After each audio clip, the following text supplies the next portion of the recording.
Bonjour, bienvenue dans l'épisode numéro 20 de Boulevard du Cinéma. Alors aujourd'hui, ça va être une émission très particulière. Covid oblige, donc avec une équipe très restreinte. Donc aujourd'hui, nous serons avec Renaud, Bonjour. Daniel Bouteiller, Salut. le petit Damien Granger, Bonjour. le grand Laurent Picard. Bonjour. Donc aujourd'hui, c'est un peu le club des 5. Et nous allons commencer par Damien qui va bientôt sortir un nouveau livre. Oui. Un livre un peu particulier. Oui, on va changer un peu de Bimouille Poster. Ça, c'est plus tout à fait la même collection et le même délire. Ouais. C'est un nouveau livre donc, qui s'appelle Horror Porn, la fesse cachée du cinéma d'exploitation, et qui est donc un livre sur les films porno horrifiques et les films d'horreur pornographiques. La fesse cachée. La fesse cachée, tout à fait, du cinéma d'exploitation. Un livre pour toute la famille ou... C'est ça, c'est un livre très familial. J'avais pensé le sortir à Noël au début, puis après je me suis dit, ouais, c'est pas forcément ce que les gens vont s'offrir entre eux sous le sapin. Donc finalement, on le sortira pour le 14 février. C'est une date qui me fait beaucoup plus rigoler pour un livre à cette thématique. Ah, c'est pour l'année prochaine seulement? Oui, il sort le 14 février, donc pour la Saint-Valentin. Et donc c'est un tout nouveau livre avec un nouveau format qui change vraiment de la collection Bimouille Posters. Oui. D'accord. Et, les précommandes sont ouvertes déjà? Oui, les précommandes ont commencé, plutôt bien d'ailleurs. Je suis très satisfait, très content. Pour l'instant, ça marche très très bien. Il y avait un bon buzz qui s'était créé autour du livre. C'est vrai que il n'y a pas eu d'ouvrage en fait qui traite de ce courant-là, parce que c'est pas vraiment un genre ou un sous-genre, même c'est plus un courant en fait du cinéma d'exploitation. On peut pas faire plus d'exploitation que ces films-là d'ailleurs, et c'est vrai qu'il y avait un bon buzz autour. Le livre intéresse un petit peu les gens, ouais. Aussi pour son côté assez inédit, je pense. C'est en plus avec un tirage limité? Oui, enfin limité, oui. Il y a une édition spéciale en effet pour les précommandes qui était de 666 exemplaires numérotés et signés. Le livre était vendu un petit peu moins cher pour cette édition-là. Et puis après, il y a un tirage normal. D'accord. Donc le courant, ça commence dans les années 70? Oui, c'est ça. Ça commence dans les années 70. En fait, ça prend naissance à la fin des années 60. On connaît un petit peu la sexploitation, les films produits par Harry Novak ou les films de David Friedman. Et à la fin des années 60, en fait, certains producteurs ont l'idée de pousser un peu plus loin ces films-là, de les rendre un petit peu plus violents, un petit peu plus sexistes aussi, notamment avec la trilogie des Olga. Où là on commence à avoir des films beaucoup plus sulfureux et un peu plus crapuleux et qui vont dévier petit à petit vers vraiment des films pornographiques qui incluent des éléments horrifiques. Alors je prends dans horror porn, le terme horror est pris au sens large du terme, c'est-à-dire que c'est pas que l'horreur pure, ça inclut aussi tout ce qui est thriller, les films de séquestration, tout ça. Il n'y a pas que du film d'horreur avec de la créature ou de tueur masqué. Mais c'est vrai que c'est un courant qui... il y aura beaucoup de films qui se font aux années 70, qui sont des films très grindhouse, des films de vampires, des films de culte satanique, des films donc, avec des tueurs masqués, qui vont être faits par des réalisateurs qui étaient spécialisés dans le porno, ou certains autres réalisateurs qui auront d'abord fait des films d'horreur, ou qui en feront ensuite. Je pense notamment là à Ray Denis Teclair, qu'on connaissait avant pour des films comme Incredible Strange Creatures, je ne citerai pas le titre en entier, qui a un titre à rallonge, ou alors Rapfink à Boubou, où il y a aussi Roberta Finlay, qu'on a fait pas mal avec son mari Michael à l'époque. Roberta, aujourd'hui, on la connaît pour des films comme Game of Survival ou Blood Sisters, qui était sorti chez nous en DVD chez Uncut Movies. Il y a pas mal de noms, il y a Armand Weston aussi, qui a fini par faire ensuite un film d'horreur qui s'appelait The Nesting. Le titre français m'échappe malheureusement. Il y a pas mal de noms qui se recoupent en fait. Le but de ce livre est aussi de montrer que la frontière entre les deux genres est très très fine, voire inexistante. Il y en a pas mal qui ont commencé, continué ou terminé leur carrière dans ce genre-là en fait. Mais c'est des films qui sortaient en salle quand même ou comment ça se passait? Alors ouais, dans les années 70, les films sortaient en salle, tout à fait. D'ailleurs c'est rigolo, c'est aussi ce que je trouve amusant à raconter dans ce livre, c'est que c'est des films qui étaient tournés parfois en quelques heures seulement, pour quelques dollars, et qui étaient destinés à être exploités le temps d'une journée ou même d'une projection seulement dans certaines salles. C'est-à-dire qu'il pouvait y avoir une projection dans une salle à New York, puis une projection dans une salle à Philadelphie, et c'était tout quoi. Et en fait ces films ont commencé pour certains à être projetés dans d'anciennes boutiques qui étaient transformées en salles de projection. Un peu sous le manteau, non? Un petit peu aussi, tout à fait, parce que c'est... il y en a pas mal qui ont triché d'ailleurs quand ils les projetaient ces films dans les salles, c'est-à-dire qu'ils étaient entrecoupés de scènes live sur scène. Ah oui. Et il y a des acteurs même qui étaient spécialisés qui venaient au milieu déclamer des textes de Shakespeare. Des fois qu'il y aurait des descentes de police pour faire croire qu'en effet, voilà, ils sont pas là pour projeter du porno ou quoi que ce soit, c'est autre chose. Ils trichaient un peu. Et ce qui est rigolo, donc, c'est que ces films étaient projetés parfois dans d'anciennes boutiques qui étaient transformées en salles de projection et qui sont en quelque sorte les premiers peep shows en fait. Voilà, et il y avait beaucoup de projections sous le manteau dans la salle. Très certainement. Non, mais c'est vrai que moi, je me suis posé la question un petit peu de quel public ces films attiraient à l'époque. Et j'ai interviewé là récemment le réalisateur Sean Costello, donc, qui a réalisé First and Try, Water Power, More Than Sisters, qu'on a fait pas mal, qui aura un gros chapitre dans le livre, et qui me dit qu'il n'y avait pas beaucoup de cinéphiles dans les salles, hein, c'est clair. Il y en avait quelques-uns quand même, on le sait, puisque Frank Henenlotter est le premier, Frank Henenlotter qui est donc le réalisateur de Elmer le remue-ménage, Basket Case, qui appelle chez nous Frères de Sang, ou Frank Hooker, et un des premiers à avoir sorti des films comme ça chez Something Weird Video. Et lui, on a vu beaucoup. Donc il y avait quand même quelques cinéphiles, mais Sean Costello me rappelait, voilà, ça attirait quand même un public bien particulier. Et les films attiraient aussi, un peu comme nos salles de quartier ici, hein, comme le Brady, le Ritz ou le Trianon. Apparemment, il y avait une activité assez conséquente dans les toilettes et les gens y allaient aussi pour ça. Oui. Ils étaient prêts à payer l'entrée avant tout pour accéder aux toilettes. Qu'est-ce qu'ils faisaient dans les toilettes? Oh bah écoute, tout un tas de trucs. Hein, tout un tas de trucs assez salaces. Et pourtant, les places de cinéma pour l'époque, pareil chez Sean Costello qui me le rapporte, n'étaient pas données. Hein, ce qu'il fallait compter entre 7 et 10 $, ce qui fait cher pour l'époque. Ah oui, quand même. Ouais. Et est-ce qu'il y a eu un film qui sort du lot, qui est devenu une référence dans le genre ou... Alors, pour moi, il y en a plusieurs.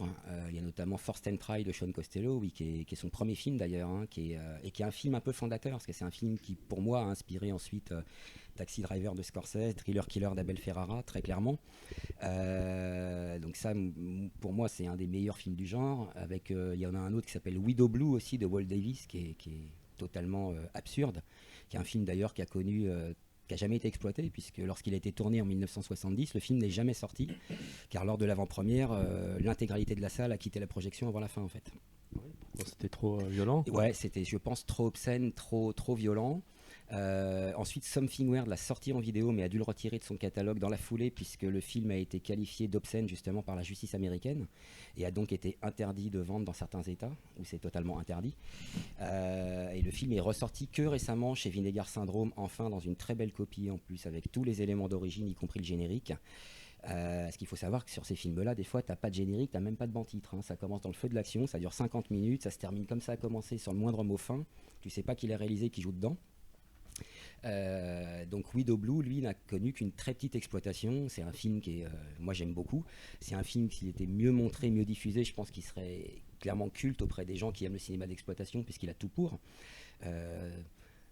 On est dans un film où le réalisateur Walt Davis, malgré l'obscénité du concept et des scènes, te fait comprendre dès son générique qui est très très pulp, et dès sa scène d'ouverture où il présente les deux couples adultères au centre de l'histoire, en énumérant à peu près tous les clichés qu'on peut trouver lorsqu'un couple se fâche, tout ça. Donc très rapidement, il te fait comprendre malgré tout qu'il ne va pas se prendre au sérieux.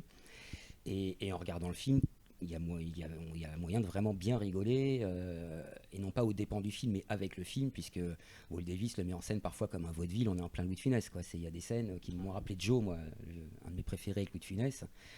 On est clairement là-dedans, oui. Et pourtant, c'est quand même une histoire donc, d'un couple, d'un amant et d'une maîtresse qui ont décidé de liquider le mari de la femme de l'autre. Donc ça commence par une scène, en plus c'était assez étrange, puisque c'est un film hétéro qui commence par une scène gay. C'était très très rare à l'époque, puisque la scène d'ouverture, c'est quand même le mari de la future veuve, donc, qui couche avec le frère de la veuve. Le mari est joué d'ailleurs par le réalisateur Walt Davis. Donc lui là, à l'issue de cette scène, il va se prendre un grand coup de hachoir dans la gorge. Scène très très gore, la Herschel Gordon Lewis, dont les effets spéciaux sont réalisés par John Holmes, hein, la superstar du porno de l'époque. C'est lui qui a fait les effets spéciaux du film. Casquettes. Ouais. Et en fait, il a fait les effets spéciaux pour pouvoir intégrer le milieu. C'est-à-dire que il a commencé par les effets spéciaux. Ouais, il a dit à Walt Davis qu'il était capable de faire des effets spéciaux avant tout pour être dans les films, être acteur en échange. D'accord. Et les effets sont plutôt rigolos. On est en plein Blood Fist, ça ressemble vraiment à ça. Un bon coup de hachoir, c'est très gore, il est limite décapité, hein, tellement le coup de hachoir est assez violent. Dans la foulée... et Blood Fist, tu l'écris comment? Dans la foulée de cette scène, le frère donc, de la veuve va chercher quelque chose pour dissimuler le cadavre. L'amant et la maîtresse restent ensemble. L'amant commence à emballer le cadavre du mari. La maîtresse lui met la pression pour qu'ils fassent leur cochonnerie. Ils se mettent à baiser sur le lit. Pendant qu'elle se fait baiser par son amant, elle suce le cadavre de son mari décédé. C'est l'émission tout public, hein, quand même. Hein. Et on va y aller comme ça... ça va y aller, on va monter d'un cran à chaque scène, mais avec au milieu des vraies scènes de situations comiques en fait, qui sont véritablement, qui ont été pensées par Walt Davis pour faire rire, quoi. Et ce qui désamorce totalement le côté obscène et violent du film en fait à l'arrivée. Parce que tu comprends qu'il ne se prend pas au sérieux et qu'il n'y a pas de raison de prendre le film au sérieux. Et sinon, dans le bouquin, il y aura combien de films à peu près? Tu les as comptés ou pas? Ouais, à peu près. Il y a à peu près 300 films chroniqués, qui seront chroniqués sous différentes formes, parce que je veux que ce livre ait différents niveaux de lecture. Donc il y aura des films chroniqués de manière assez détaillée, il y a des films qui seront chroniqués de façon plus succincte. On aborde aussi pas mal de thématiques, les films de vampires, les films de culte satanique, les films, les parodies. Il y a aussi ce que j'appelle une thématique qui s'appelle Grindhouse Porn, où là on est clairement sur ce qu'on appelait les One Day Wonders, donc ces petits films qui étaient tournés en quelques heures pour être exploités le temps d'une journée. Et puis après il y a pas mal de chapitres sur des auteurs aussi, des réalisateurs, parce qu'il y a quand même pas mal de choses à raconter, ou sur des sociétés de production. Et puis après il y a une grosse rubrique à la fin, Pornorama, où je reviens sur le meilleur, le pire, le plus fun et le plus bizarre de ce courant. Et tu as vu les 300 films? Ouais. Et Enfin, il me reste encore quelques-uns par à quel voir. biais tu les as vus La plupart en DVD. D'accord. Et puis certains autres dans des biais comme on peut, en fait, j'ai envie de dire, parce qu'il y en a quand même pas mal en effet qui n'ont jamais connu de ressortie, qu'en France, quoi que ce soit, quoi. C'est jamais sorti en France, hein, en DVD ou même Il y en a en très, salle, très peu. jamais? Non, en salle jamais. Je crois qu'aucun film qui est chroniqué dans le livre n'est sorti en salle en France, à l'exception de Sex Android de Michel Rico. Ça doit être le seul. Et après, même en DVD, il y en a très très peu qui existent en France, en effet. Mais pour quelle raison? C'est parce que c'est vraiment hard, trop déviant, trop... Je pense que c'est pas dans notre culture en fait. C'est-à-dire que le pornorifique français, il y a un petit chapitre dessus, mais c'est pas forcément le plus conséquent du livre en effet. C'est pas un genre qu'on a vraiment abordé en France. Et du coup, je pense que les boîtes vidéo en exploitaient très peu, en achetaient peu, parce que c'était pas forcément, ouais, c'est pas dans notre culture. Et je pense qu'il n'y avait pas vraiment de public pour ça. Enfin, c'est ce que eux pensaient en tout cas à ce moment-là, qu'il n'y avait pas de public pour ça. Mais il faut aussi savoir les vendre ces films-là. C'est-à-dire que je pense qu'il ne faut pas forcément les vendre aux gens qui regardent habituellement des films porno. Parce qu'en plus, au niveau libido, c'est pas tip top, hein, on est avant tout sur du film horrifique. Je pense qu'il vaut mieux, si on doit les sortir en France, il faut les vendre à ceux qui regardent normalement de la série B et du cinéma d'exploitation. Et moi, c'est précisément ce qui m'intéresse en faisant ce bouquin, c'est d'aborder ce cinéma-là, ce courant-là, sous cet angle. Et toi, personnellement, comment tu t'es intéressé à ça? Alors j'en ai vu quelques-uns il y a quelques années, étant plus jeune, comme Forced and Try de Sean Costello, justement, qui m'avait vachement marqué. Généralement marque quand tu le vois, parce que c'est quand même un film très, très radical. Et puis récemment, j'étais retombé justement sur les films de Walt Davis, la Widow Blue, Evil Come, Evil Go, et j'ai eu envie de creuser un petit peu plus loin dans un premier temps ce genre-là, et tout d'un coup, j'ai découvert qu'il en existait beaucoup plus qu'on le croyait, et surtout qu'il y avait des histoires derrière qui étaient bien plus intéressantes qu'on l'imaginait aussi en fait. Et c'est là que ça devient intéressant quand tu abordes aussi les films par auteur en fait, et tu te rends compte qu'il y a quand même oui, tu vois que tu retrouves Roberta Findlay qui a fait ses débuts là-dedans avec des films qui sont très intéressants eux aussi.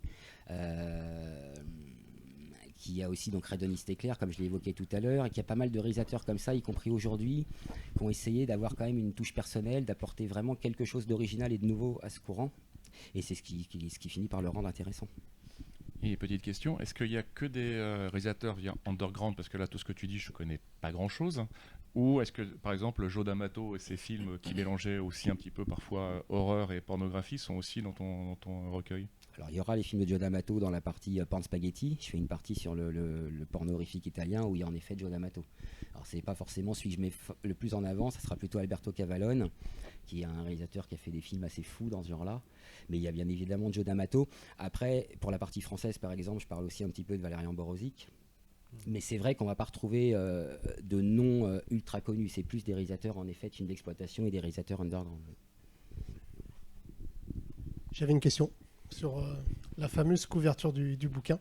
Qu'est-ce qui t'a motivé? Qu'est-ce qui t'a décidé à choisir cette image, ces deux images qui sont vraiment chocs, quoi? Alors déjà parce que je voulais que la couverture et livre soient à la hauteur de son titre et de son concept. En tant qu'auto-éditeur, je peux me permettre... je me suis renseigné d'abord vis-à-vis de la loi, ce qui était possible de faire, bien évidemment. Et après, en me conformant à la loi, je me suis dit, si personnellement j'étais lecteur d'un livre comme ça, j'aimerais qu'on me fasse un livre qui soit vraiment à la hauteur de son titre et de son concept. Et c'est pour ça que j'ai décidé d'y aller à fond. Après, qu'est-ce qui m'a fait partir sur ce choix-là? C'est que je voulais aussi un livre qui, malgré tout, traite de ce courant, mais dans un livre qui serait un peu pop art, qui serait pas un livre qui serait uniquement... encyclopédique.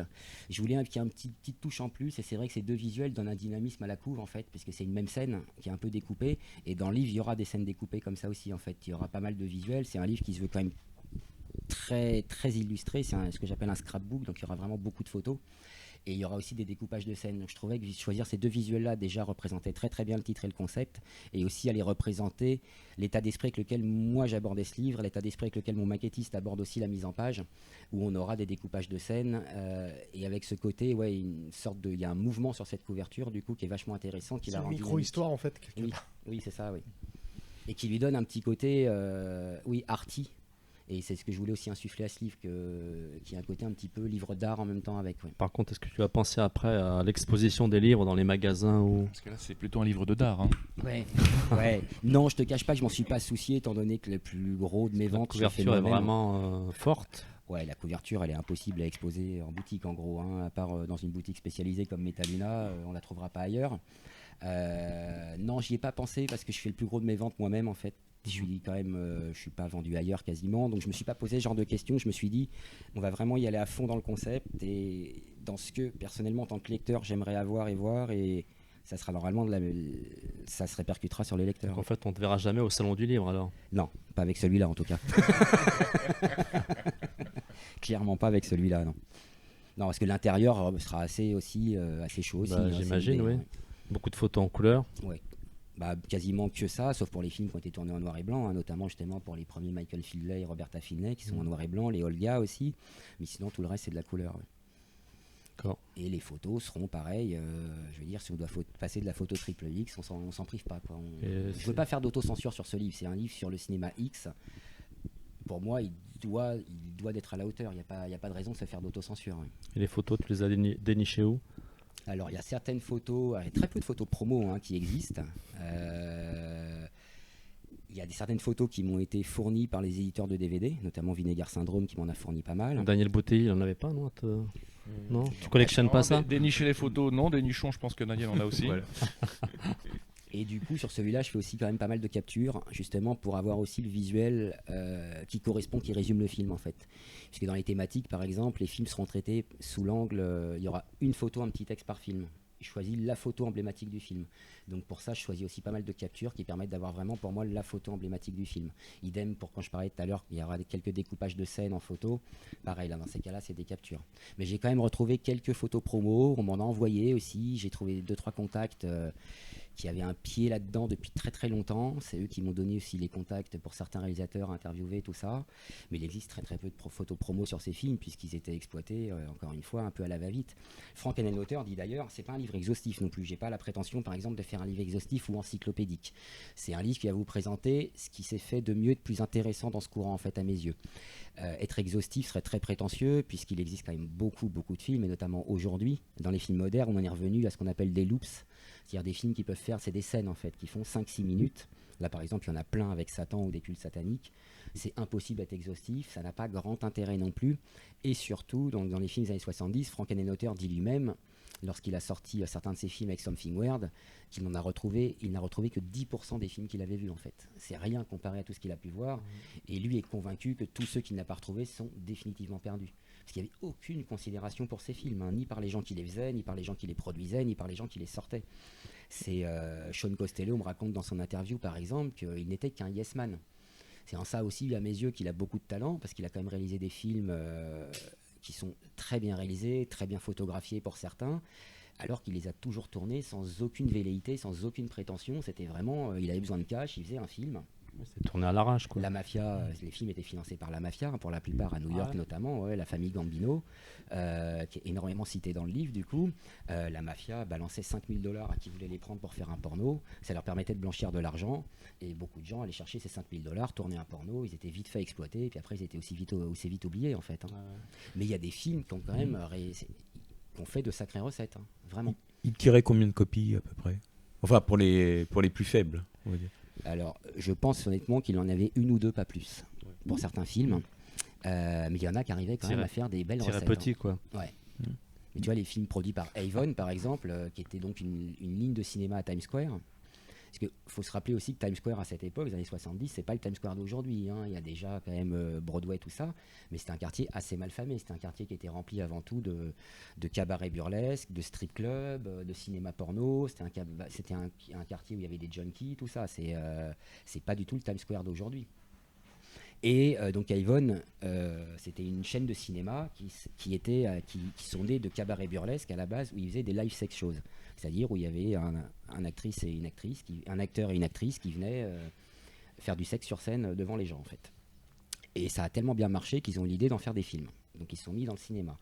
Les Avon ont réalisé, le clan Avon a réalisé certains des films considérés comme les plus infâmes du genre, parce qu'ils étaient très orientés, ils étaient très sexistes déjà et très orientés bondage et SM, en fait. Eux tournaient leurs films pareil pour entre 5 000 et 15 000 dollars, et ils arrivaient à rentrer entre 100 et 110 000 dollars en une semaine sur un film. Ce qui est quand même énorme. Il faut savoir que 110 000 dollars de l'époque, c'est l'équivalent d'1 million aujourd'hui à peu près. Et c'est vrai que c'est quand même vraiment beaucoup d'exploiter. Et surtout qu'ils exploitaient ça dans leur propre cinéma. Et le film sortait pas forcément dans leurs 7 cinémas. Ça arrivait qu'ils sortent juste dans 2 cinémas. Monter à 110 000 dollars à l'époque sur un film, c'est vrai que c'est énorme.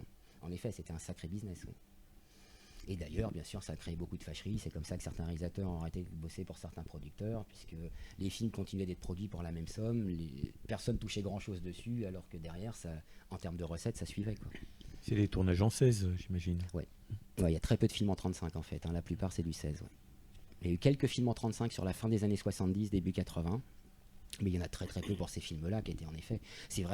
On est vraiment dans le pur cinéma Grindhouse là, vraiment. Je crois qu'on peut pas faire plus, comme je disais au début, plus exploitation et plus Grindhouse que ces films-là, ouais.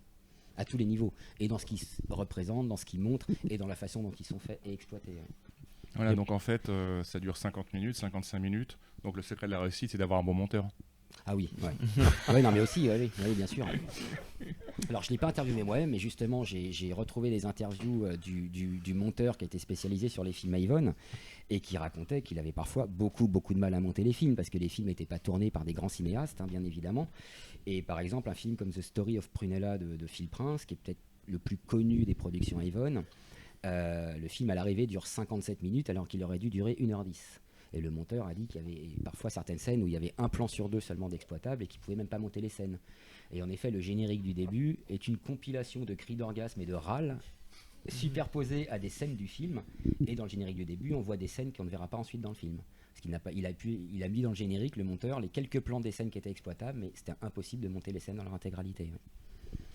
C'était vraiment des films qui étaient improvisés, en fait, tournés à la va-vite et improvisés. Il n'y avait pas de préparation, il n'y avait rien. C'est vraiment des films faits à l'arrache. Et aucun film à gros budget. Enfin, Aucun. Gros budget, même pour Non, ce type aucun. Même ceux qu'on pense qu'ils l'étaient, ils ne l'étaient pas, en fait. C'est-à-dire les Gérard Damiano, c'est pareil, c'est Sean Costello qui me raconte ça, parce que quand il a sorti Water Power, qui est un de ses films les plus connus aussi, qui est sorti chez nous sous le titre Point de Force, le film sur l'affiche était attribué à Gérard Damiano. Donc je lui dis, mais ni vous ni Gérard Damiano n'étaient choqués par ça. Il me dit non, nous on s'en fiche, on était là, on était payés pour faire des films, on faisait des films. Et il me dit, ça me fait rire Gérard Damiano, parce qu'aujourd'hui il est culte pour vous, parce qu'il a fait Deep Throat et Devil in Miss Jones. Mais à l'époque, Damiano c'était juste un yes man, il n'avait pas son mot à dire. Il prenait 5 000 $ comme tout le monde pour faire ses films, des fois 10, des fois 15, ça dépendait des films, mais rarement plus. Et il me dit, il faut oublier que Damiano, avant que la mafia il le cherchait pour faire des films, c'était un perruquier du Queens, quoi. C'était personne en gros. Ah ouais. Et il est culte aujourd'hui. Mais il n'était pas à l'époque, en fait, personne ne le connaissait. C'était un réalisateur parmi tant d'autres. Il est tombé de là par hasard en fait. Mais comme beaucoup d'autres. Tu vois, Sean Costello me raconte que lorsqu'il a fait First and Try, c'est parce qu'il avait une dette de 8 000 $ auprès d'un ami. Voilà, il devait 8 000 $ à un ami, il n'arrivait pas à le rembourser. Un jour, quelqu'un lui dit que la mafia cherche des gens pour faire des pornos. Il s'est dit, tiens, je le tente. Il a fait First and Try, comme ça, en 6 jours, 6 000 $. Et le film a très bien marché, il a remboursé son ami, et puis il a décidé de continuer à en faire. Mais c'est arrivé un petit peu comme ça. Ouais. D'accord, bah non, ça a l'air d'être intéressant en tout cas. Ouais, il y a vraiment pas mal de petites anecdotes, anecdotes à raconter derrière tout ça. Il y a vraiment des histoires intéressantes parce que ça va aussi un petit peu parfois au-delà du cinéma. Donc j'essaye de rester quand même dans le créneau du cinéma, de pas déborder. Mais c'est vrai que, par exemple, pareil, tout ce qui se passe autour de ce que j'appelle le clan Avon. Et donc ce réalisateur qui s'appelle Phil Prince, qui avait une très mauvaise réputation. Parce qu'il faisait partie de la mafia irlandaise, lui de son côté. C'est quelqu'un qui a une histoire bien plus intéressante et bien plus touchante qu'on le croit en fait. C'était un gars qui cherchait avant tout de l'affection, de l'amour qu'il n'a jamais eu. C'est un gamin qui a été cramé très tôt dans sa vie de par une histoire familiale dramatique et qui a couru après la reconnaissance et de l'affection toute sa vie qu'il n'a jamais eu en fait. Et lui, dans certaines interviews, raconte des trucs assez hallucinants. Font qu'on sort un peu du créneau du livre, mais il dit qu'il a assisté par exemple à cette grande réunion, la seule qu'il y a eu un jour entre les mafias irlandaises et mafias italiennes, en présence de toutes les têtes, pour décider de l'assassinat de Rudy Giuliani avant même qu'il soit maire en fait. Parce que dès qu'il a été prononcé district attorney, il a mené la vie dure aux mafias et notamment justement à la pornographie. Et les Italiens ont refusé de participer à l'assassinat. Les Irlandais leur ont dit vous allez le regretter, et en effet ils l'ont regretté, puisque lorsque Rudy Giuliani est monté d'un cran, le premier truc qu'il a fait c'est qu'il a tous fait mettre en tôle. Il a fait tomber nettoyage, toute la famille Gambino. Là, oui. Donc ils ont bien dû le regretter. Et voilà, il y a plein d'histoires qui vont un petit peu au-delà de tout ça, et quand on veut rester dans le créneau du cinéma strict, par contre il y a aussi plein d'histoires intéressantes. Ouais. Et là, tu t'es concentré vraiment sur les films d'horreur porn, mais pas du tout, par exemple, sur les films d'horreur dans lesquels on rajoutait à un moment ou un autre des inserts porn pour soit des ressorties des films, soit les rendre un peu plus intéressants parce qu'il fallait coller à l'époque et tout ça. Ça serait évoqué aussi, mais par contre c'est vrai que ça sera évoqué, mais c'est pas ce sur quoi je me concentre le plus. Ce sur quoi je me concentre le plus, c'est vraiment les vrais films porno horrifiques. Ouais. Mais il y a vraiment des histoires intéressantes. Pour finir là-dessus, Sean Costello dans l'interview, pareil. Son interview est vachement intéressante parce qu'il ne me parle pas que de ses films. Il parle avant tout du milieu et de l'industrie en fait. Et c'est vachement intéressant pour bien cerner comment ça fonctionnait. Il parle des tournages, des budgets, de la répartition des salaires, de comment justement il pitchait les films à celui qui dirigeait la division porno de la famille Gambino, comment il récupérait le cash. C'est vraiment très intéressant parce qu'il dévoile vraiment les coulisses du truc en plus. D'accord, très bien. Bon, ben on va passer nos commandes. Eh ben, pas de souci, c'est encore en cours. Il y a combien d'exemplaires au total? J'ai bien compris que pour les précos, c'est 666. Ouais. Mais pour le reste? Pour l'instant, je suis sur un tirage de 1500. Le livre part en impression après les précos, donc je calibrerai le tirage par rapport à ça. J'ai moyen de monter à 2000. Par contre, mon imprimeur m'a fait comprendre qu'au-delà de 2000, il aura du mal à respecter les délais, tout ça, vu la période. Mais ça sera entre 1500 et 2000 exemplaires. Très bien. Merci Damien. Monsieur Daniel Bouteiller, alors vous allez nous parler de quoi exactement? Je vais vous parler de plusieurs sorties. Tu peux me tutoyer, récentes. Il est trop con, c'est pas possible. Donc je vais vous parler de plusieurs sorties récentes, notamment Coin de Mire qui vient de sortir 6 nouveaux films. Il les sort par tranche de 6. Donc il y a notamment les 3 Maigret, et ça c'est à mon sens le plus intéressant, les 3 Maigret tournés par Gabin, dont 2 chefs-d'œuvre, Maigret, Tant un piège et Maigret et l'affaire Saint-Fiacre. Voici. Donc Maigret voix rouge est à mon sens un peu inférieur, les 2 plus intéressants étant les 2 réalisés par Jean Delannoy, et le plus intéressant, toujours pour moi, Maigret Tant un piège, qui est un véritable giallo, on peut le dire, soit à mi-chemin entre le giallo et le film gothique qui se déroule donc dans des petites ruelles sombres, la nuit, pleine de brouillard dans le marais. C'est avec un tueur en série, c'est ça? Un tueur en série qui assassine des jeunes filles au hasard. Et donc Maigret va le poursuivre et finir évidemment par l'alpaguer. Ouais, mais raconte pas la fin là. Il n'y a plus de suspense là. Il faut noter comme qu'il y a Annie Girardot dans un premier rôle. Il y a Lino Ventura, il y a Jean de Sailly. Voilà, que j'ai trouvé excellent parce que je l'ai vu hier soir le film. De Sailly étant également dans l'affaire Saint-Fiacre. Il a beaucoup tourné avec Gabin. Également dans le Baron de l'Écluse, je crois. Voilà. Le ballon. Le Baron, pas le ballon. Le ballon de l'Écluse. Non, c'est le ballon de rouge et le baron de Et il y a Lino Ventura donc dans un petit rôle. Oui. Assez remarqué d'ailleurs, il a déjà tout de suite de la présence. Et comme je te disais, c'est le seul film dialogué par Michel Audiard, parce qu'il ne faut quand même pas oublier les dialogues de Michel Audiard, où il y a Jean Gabin et Lino Ventura. Parce qu'ils ont tellement tourné ensemble, on pourrait penser qu'ils ont été énormément dialogués par Audiard. En fait, il n'y a que celui-là, alors qu'ils n'ont quasiment pas de scène ensemble dans le film. Quelqu'un d'autre a vu Maigret Tant un piège? Non, pas encore. Non. Oui, mais j'ai rien d'autre à rajouter. Très bien, d'accord. T'as pas aimé quoi en gros, non? Si, mais je veux dire, après, vous en avez parlé tellement bien que si j'ai pas de valeur ajoutée... Tu es d'accord pour le côté giallo? Oui, enfin, si on c'est léger oui. Quand même, hein, le côté giallo. Pour moi, c'est un petit peu léger au niveau giallo, mais je veux dire... C'est un peu plus psychologique à la fin, quand même. On est plus proche de Garde à vue que... des films de bavard. Non, mais dans l'ambiance. Dans l'ambiance, il y a un côté...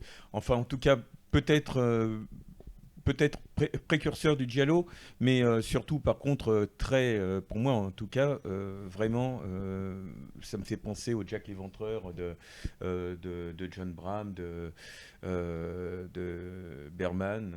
Ce qui est intéressant de noter surtout, c'est que Gabin est à mon avis la meilleure incarnation de Maigret au cinéma. Bon, après, il y a eu la télé avec Jean Richard et Bruno Kremer, mais c'est un peu chiant. C'est de Laurent, je crois que tu aimes bien les Maigret Kremer. Puis moi, d'un autre côté, je suis pas spécialiste de Maigret, mais Gabin, qu'est-ce qu'il en impose dans le rôle? Et finalement, depuis lui, il y a à moins peut-être que Depardieu qui tourne en ce moment un nouveau Maigret sous la direction de Patrice Lecomte. Quelle horreur. Quelle horreur. Je déteste Depardieu. Faut laisser la chance. Après, chacun amène sa propre personnalité, chacun amène sa petite touche personnelle, comme on dit. Quand tu prends le Maigret de Jean Richard, la particularité, c'est qu'en fait, c'est dans l'époque contemporaine, c'est-à-dire pas du tout à l'époque où ont été écrits les romans, alors que avec Kremer, on revient dans les années 30, entre 30 et 50, donc c'est une autre ambiance et tout ça. Donc pour moi, je peux pas choisir quel est le meilleur Maigret. Chacun a son propre sa touche personnelle. Jean Richard, le Maigret de Jean Richard me fait beaucoup penser à Derrick. Alors sur la fin, oui, parce qu'il était fatigué. Niveau rythme. Ouais, mais bon, c'est une. Alors que Jean Richard, il était pas du tout comme ça là-bas. C'était un comique. Il a fait énormément de films comiques dans les années 50. Ouais, mais il a tourné jusque dans les années 90. Il était fatigué sur la fin, donc effectivement. C'était fatigant aussi, d'ailleurs. Non, mais là, ce sont des bases d'attaque, je peux pas. Là, tu es en train de. Non, c'est pas possible. Tu vois, ça, je regardais ça avec mes parents à la télé, environnement familial. D'accord. Il y a un petit côté émotionnel. Tu vois ce que je veux dire, voilà. Je comprends mieux certaines choses. Non, et puis c'est sont assez fidèles quand même, celles de Jean Richard. C'est-à-dire qu'il y a toujours une transposition dans l'époque actuelle, mais on garde quand même le canevas du livre. Et voilà, il y a toujours cet aspect psychologique, alors qui est beaucoup moins développé que dans les romans, mais c'est quand même présent. Et puis encore une fois, c'était une autre époque. Voilà. Enfin, moi, j'aime beaucoup, hein, mais après. Moi, j'aime pas du tout le personnage de Maigret. J'aime pas du tout. Mais je dois dire que Gabin. Pourquoi t'en parles alors? Parce que j'aime beaucoup cela. J'aime beaucoup c'est vraiment une exception pour moi. Les deux Delannoy sont absolument fabuleux au niveau ambiance. Le deuxième, la Maigret et l'affaire Saint-Fiacre, a un côté Agatha Christie. Je sais pas, non, vous êtes d'accord? Je pas vu. Je n'ai vu que. Non, mais enfin, pour moi, les Maigret ou Simenon, ce qui compte le plus par rapport aux Agatha Christie, c'est pas l'intrigue par elle-même. C'est pas on va trouver qui est le coupable ou tout ça. C'est pas ça. C'est, je veux dire, les personnages, la psychologie des personnages, l'introspection dans un monde particulier, dans une bourgeoisie, un petit peu comme Chabrol le fera après au niveau de ses films. C'est ça qui est intéressant. C'est tout ce qui est autour. L'intrigue policière, quelque part, c'est juste un prétexte pour nous montrer des gens, pour nous montrer des comportements, des déviances, nous faire aller dans la France profonde, comme Maigret va à l'école. Il est clair que Maigret tend un piège, c'est clairement une étude de la cellule familiale. Hein. Voilà, non, mais c'est ça. Je veux dire, c'est pas en fait, le problème, c'est que si on prend Maigret comme un policier, en disant, voilà, va y avoir de l'action, il y a un mystère à résoudre, tout ça, on va se tromper. C'est pas du tout ça. Voilà, ça sert, c'est une trame, mais derrière, à côté, ce qui est vraiment intéressant, c'est l'exploration du genre humain, quoi. C'est ça qui fait la touche Simenon. Donc il n'y a pas de suspense, il y a pas, voilà, c'est autre chose. Je suis pas d'accord avec toi sur Temps un piège. Je trouve qu'il y a vraiment du suspense. Jusqu'à la dernière minute. Alors, tu peux avoir ça dans certains Maigret où il y a un peu plus de tension, mais derrière, quand tu prends l'œuvre générale, c'est pas ce qui intéresse. D'ailleurs, pour moi, c'est le réalisateur qui fait ça, parce que c'est pas un hasard si les deux meilleurs sont de Delannoy.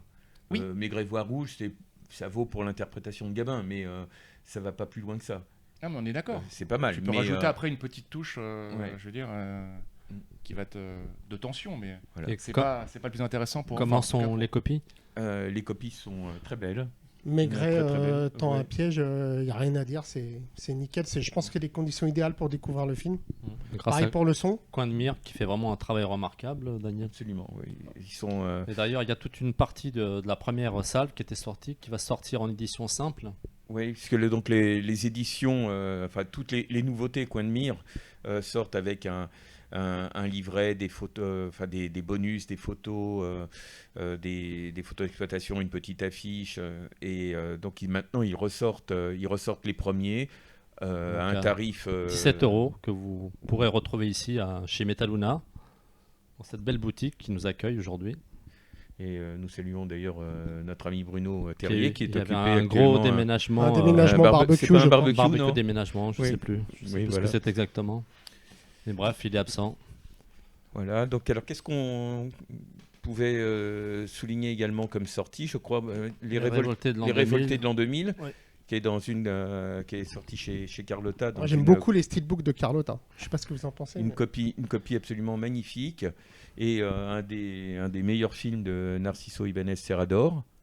Je crois que Bruno en avait parlé ici, non? Ouais. Oui, Oui, Oui, oui. on l'a déjà évoqué. Ouais. Mm. Et donc C'est excellent. il y a le Tuyark Time and Tide aussi. Excellent aussi. Voilà. Et qu'est-ce qu'on a également? Alors oui, toujours chez Coin de Mire, dans la salle dont je parlais, Tu mélanges tout là. il y a Les Évadés, Maxime, et D'accord. surtout Le Diable et les 10 Commandements, qui est Un film à sketch. Un film à sketch, un petit Ah, bijou, hein, n'est-ce Avec pas? sacrée petit bijou. distribution. Un top, Oui. top, top. Allez, il y a énormément d'acteurs. hein. Françoise Arnoul, Charles Aznavour, Jean-Claude Brialy, Jean Carmet, Mireille Darc, Daniel Darieux, Claude Dauphin, Alain Delon, Fernandel, Louis de Funès. Enfin, ouais. Et donc, pour en revenir à Michel Audiard, pour les fans de Michel Audiard, il y a un segment dialogué par Michel Audiard. D'accord. Voilà. Alors, on a aussi les excellentes éditions d'Ecstasy of Film qui viennent de sortir. Dont le fameux Réanimator 2, qui n'est pas réalisé par Stuart Gordon. Il était question qu'il le fasse au début, mais il a laissé les rênes à Brian Yuzna, qui était producteur du premier. D'ailleurs, il est bien le 2. Je l'ai vu il y a fort longtemps, justement, je m'apprête à le redécouvrir. Et, Le 2. Moi. Alors, Alors, je l'ai pas vu dans la nouvelle édition, je l'ai vu il y a longtemps, mais c'est très très rigolo. bien. Ouais. Personnellement, je trouve ça un poil moins bien que l'original, mais c'est vachement bien. Ouais. C'est très rigolo. C'est plus dans l'esprit de Brian Yuzna, donc ça part plus dans un il y a espèce une de tête délire volante, de la hein, si je me chair. rappelle bien. Tête Non, volante. et puis surtout, c'est à l'époque où il était encore associé à Screaming Mad George pour les effets spéciaux, et ça donne des trucs vraiment délirants, quoi. Ouais, c'est complètement délirant. La copie, elle est très belle. Alors, elle est très belle, mais il y a ce respect du grain, puisqu'on a discuté avec Christophe, comme quoi il veut absolument garder, je veux dire, la texture d'origine, ce qu'on voit parfaitement à l'écran. C'est-à-dire que vous avez un grain qui est maîtrisé, pas envahissant, pas de fourmillement intempestif, et qui garde cette petite touche vintage de l'époque. Et avec une copie qui est absolument nickel. De les toute façon, vintage. oui. Attends, Christophe, donc tu as le superbe t-shirt. Oui, Mmh. tout à Fait fait. toujours D'ailleurs, des éditions absolument remarquables. Magnifique. Ouais. Et Christophe. On attend un petit peu, hein, c'est un petit peu le Kubrick de l'édition, c'est-à-dire qu'il a un film tous les 5 ans. 3 ans. Mais quand ça Ouais. sort, qu'est-ce Ouais. que c'est bon. Plus quoi. c'est long, Sinon, plus c'est bon. toujours très Ouais. complet. Et Et il donc il y a différentes couvertures, c'est que c'est ça pour Ouais. les deux. Il y Il y a en deux a deux couvertures pour différentes, chaque. La fiche d'origine et après Une variante. couverture, une Avec, variante. avec un livret à l'intérieur, avec beaucoup de photos du Il faut film, rappeler quand même que des ce sont- anecdotes, des interviews, enfin bon. Et des Ce sont photos des séries d'Daniel Bouteiller. limitées. Voilà. Il y a L'Éventreur de New York aussi, donc qui est sorti en même temps. Oui, on en avait parlé, j'en ai parlé il y a Édition des émissions magnifique. précédentes en disant ça va bientôt arriver. Mais c'était pas Voilà. cette Eh édition-là. ben, il n'a pas non, manqué. mais j'avais prévenu. en C'était disant, il y a voilà, juste un an en fait. Donc. Voilà. Voilà. Magnifique C'est ça. édition, du très Il beau avait travail. prédit. Avec la BO incluse. Et également avec 2 visuels.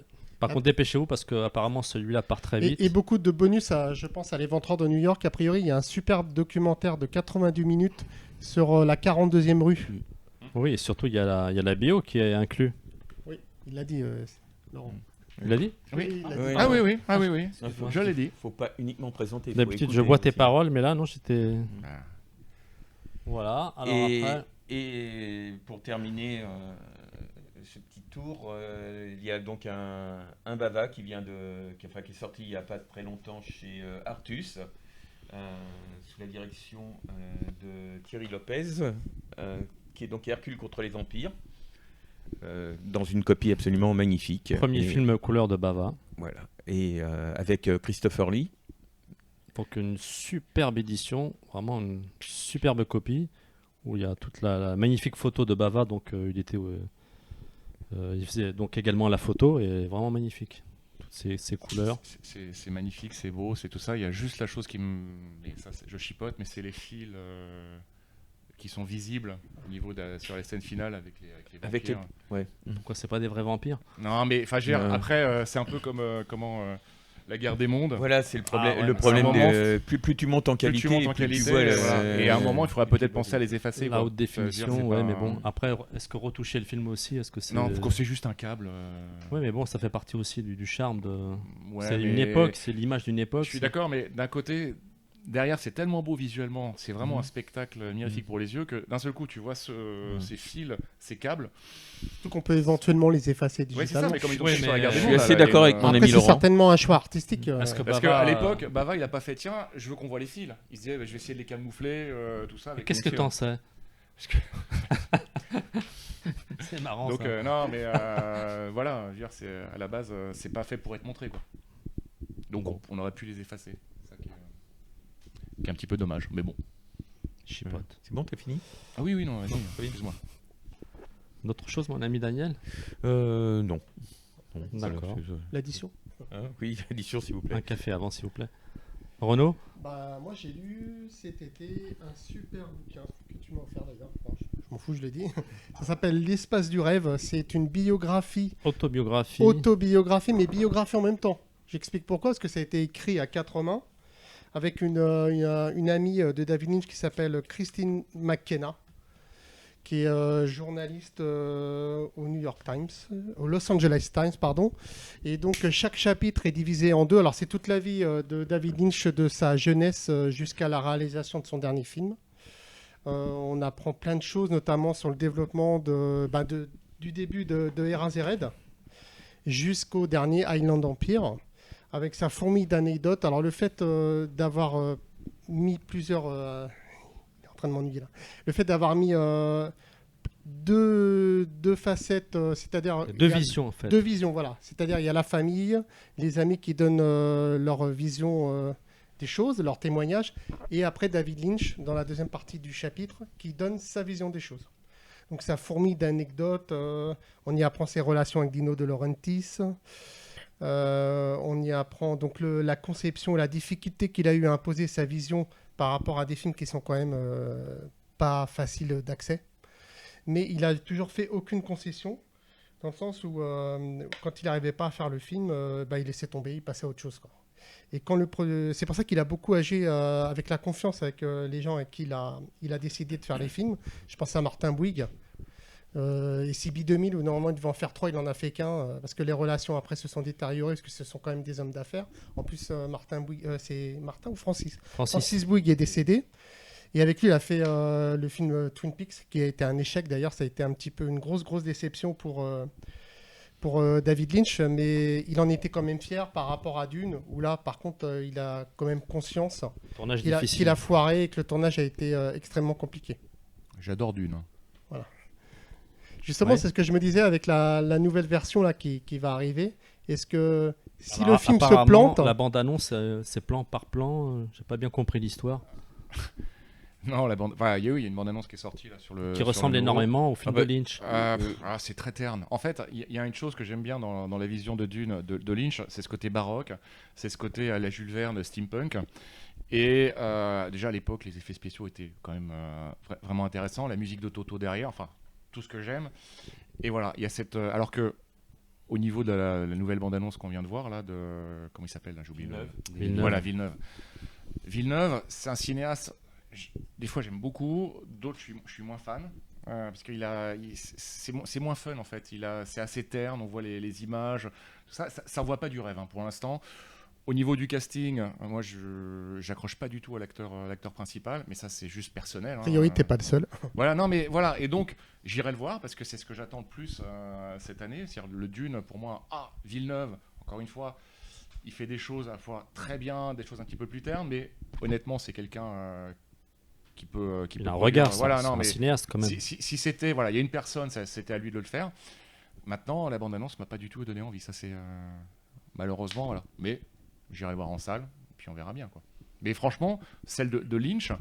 Alors, je parle pas de la version télé après qui a été rallongée, qui a aucun intérêt pour moi. Que parce Lynch désapprouve dans le film d'ailleurs. Mais de toute façon, les effets spéciaux sont pas terminés. Enfin, je veux dire, c'est n'importe quoi. Alors qu'au moins celle du cinéma, alors évidemment, vous allez dire oui, elle n'est pas compréhensible, il a raccourci énormément sur le bouquin, mais même quand on ne connaît pas le bouquin, ça se suit quand même. Je veux dire, il y a Sting, pour moi, qui est fabuleux, le Baron. Mais moi, ça m'a traumatisé quand j'ai vu ça en salle. Enfin, franchement, je l'aime avec passion. Sans parler de la tenue de Sting. Tout à fait. D'ailleurs, même pendant le tournage, Sting a dit non, je ne mettrai pas ça. Il a refusé de porter. Lynch, il a dit tu vas le faire, tu verras, ça sera bien. Ah ouais, non, mais au niveau image, au niveau ce que véhicule ce film, on aime ou on n'aime pas peut-être, mais je veux dire, il a une âme. Il a une âme. C'est vraiment, c'est quelque chose que tu verras pas forcément après. Une science-fiction un petit peu à la Jules Verne. Tu retrouves ça.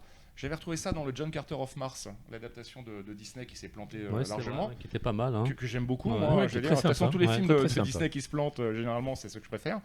Et il y avait un petit peu ce côté steampunk. Mais c'est pas un côté de la science-fiction qui a été exploré au niveau cinéma. Lynch l'a fait. Et après, voilà, on était plus dans la guerre des étoiles, tout ça, plus high-tech. Et lui a été à contre-courant. Et franchement, ça fait quelque chose qui est presque indémodable pour moi. Enfin, c'est une manette de Proust, quoi, c'est clair. De toute façon, Lynch fait des films indémodables. Hein. Ils sont tellement. C'est toujours une ambiance, il y a toujours une touche, même si c'est pas un film personnel, même si c'est un film un peu plus de commande et tout ça, il y a vraiment une touche lynchienne. Donc, alors, en Blu-ray, on va dire qu'on est plutôt bien servi sur la filmographie de Lynch. Je pense à Eraserhead, qui est sorti chez MK2 la copie superbe. Hein. Et, ça permet de découvrir vraiment le film dans de bonnes conditions, notamment au niveau sonore, Oui. car le son chez David Lynch est quelque chose de exceptionnel. primordial. Comme tellement dans- primordial qui fait de la musique aussi. Lynch. Comme dans Elephant Man. Elephant Man, oui. Moi, je l'ai revu il y a pas longtemps. Et... Je vais pas dire que c'est son meilleur film, mais c'est. Bah, Elephant Man, On est très proche c'est excellent. Oui, du, mais c'est pas son. du chef-d'œuvre. Encore une fois, je veux dire, après, tu as un univers de Lynch. Elephant Man, c'est pas forcément 100% lynchien. Il y a des choses de Lynch dedans, mais il y a des films qui sont beaucoup plus personnels. Là, en fait, c'est des choses de. Il arrive sur des films, on va dire, à gros budget pour tout public, à infuser sa touche. Après, il aura un peu plus de liberté. En tout cas, il fera des choses qui seront beaucoup plus personnelles. Donc, pour moi, c'est pas le meilleur, mais enfin, dire quel est le meilleur Lynch. Plus de liberté sur Elephant Man. Parce qu'à partir du moment où tu aimes son univers, de toute façon, il y a peu de films que tu n'aimeras pas, parce qu'il revient quand même tout le temps un petit peu dans son univers.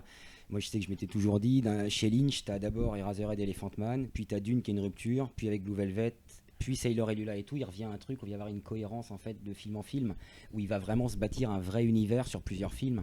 Et à partir du moment où tu aimes cet univers, généralement, tu aimes l'ensemble de ces films-là. Ouais. Alors, enfin, jusqu'à un certain point, moi j'avoue, sur les derniers, j'ai quand même un peu du mal. Mais, pour revenir au tournage d'Elephant Man, moi, je trouve quand même, quand tu lis le bouquin, tu as l'impression justement que c'est peut-être un des films, Elephant Man, où il a été le plus libre, car il a été énormément soutenu par Mel Brooks, producteur. qui était producteur. Alors, c'était un amuseur, un comique parfois de génie, je pense à Frankenstein Jr.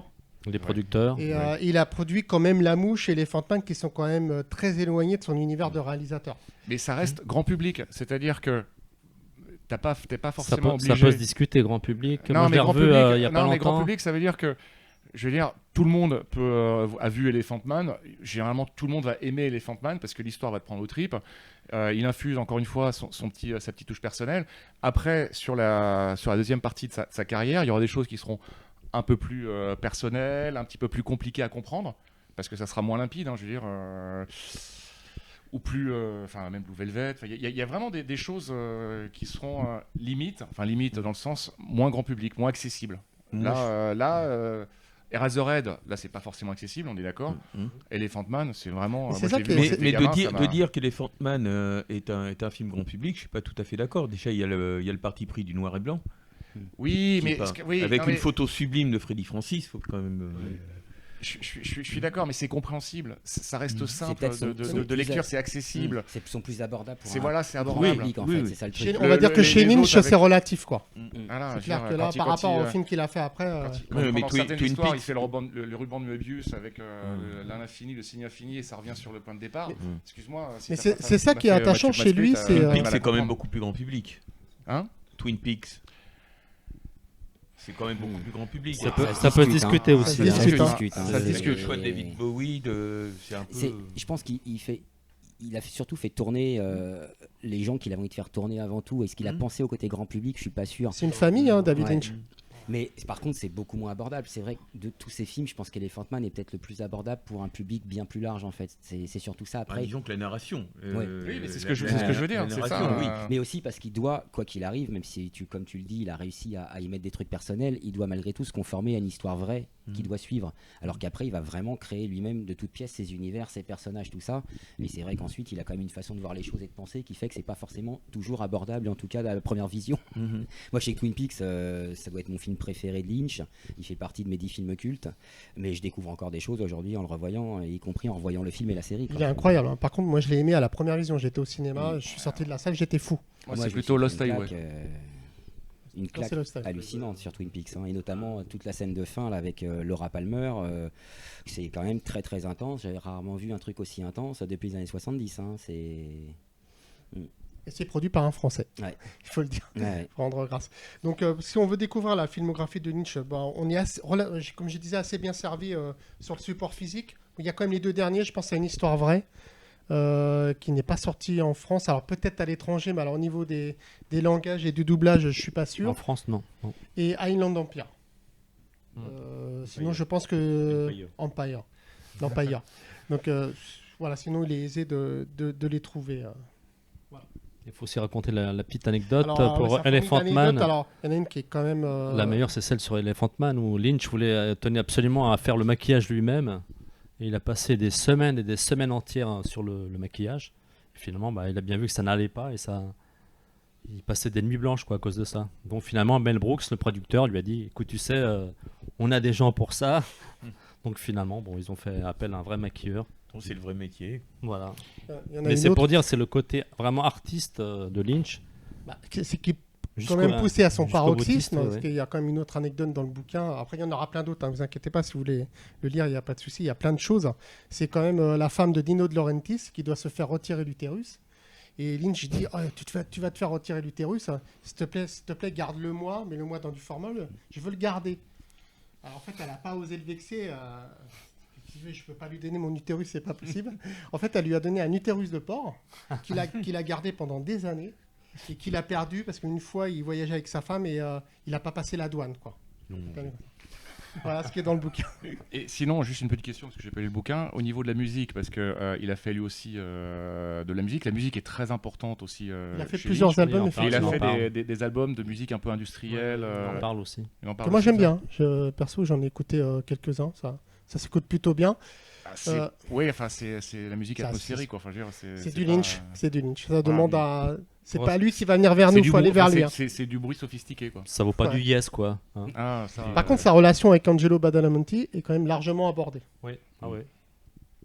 Voilà. Qui joue un rôle énorme dans ces films. Tout à fait. Complètement, Ça, ouais. au niveau de l'ambiance. Oui, c'était une belle rencontre, justement. Très bien, Voilà. monsieur Burgin.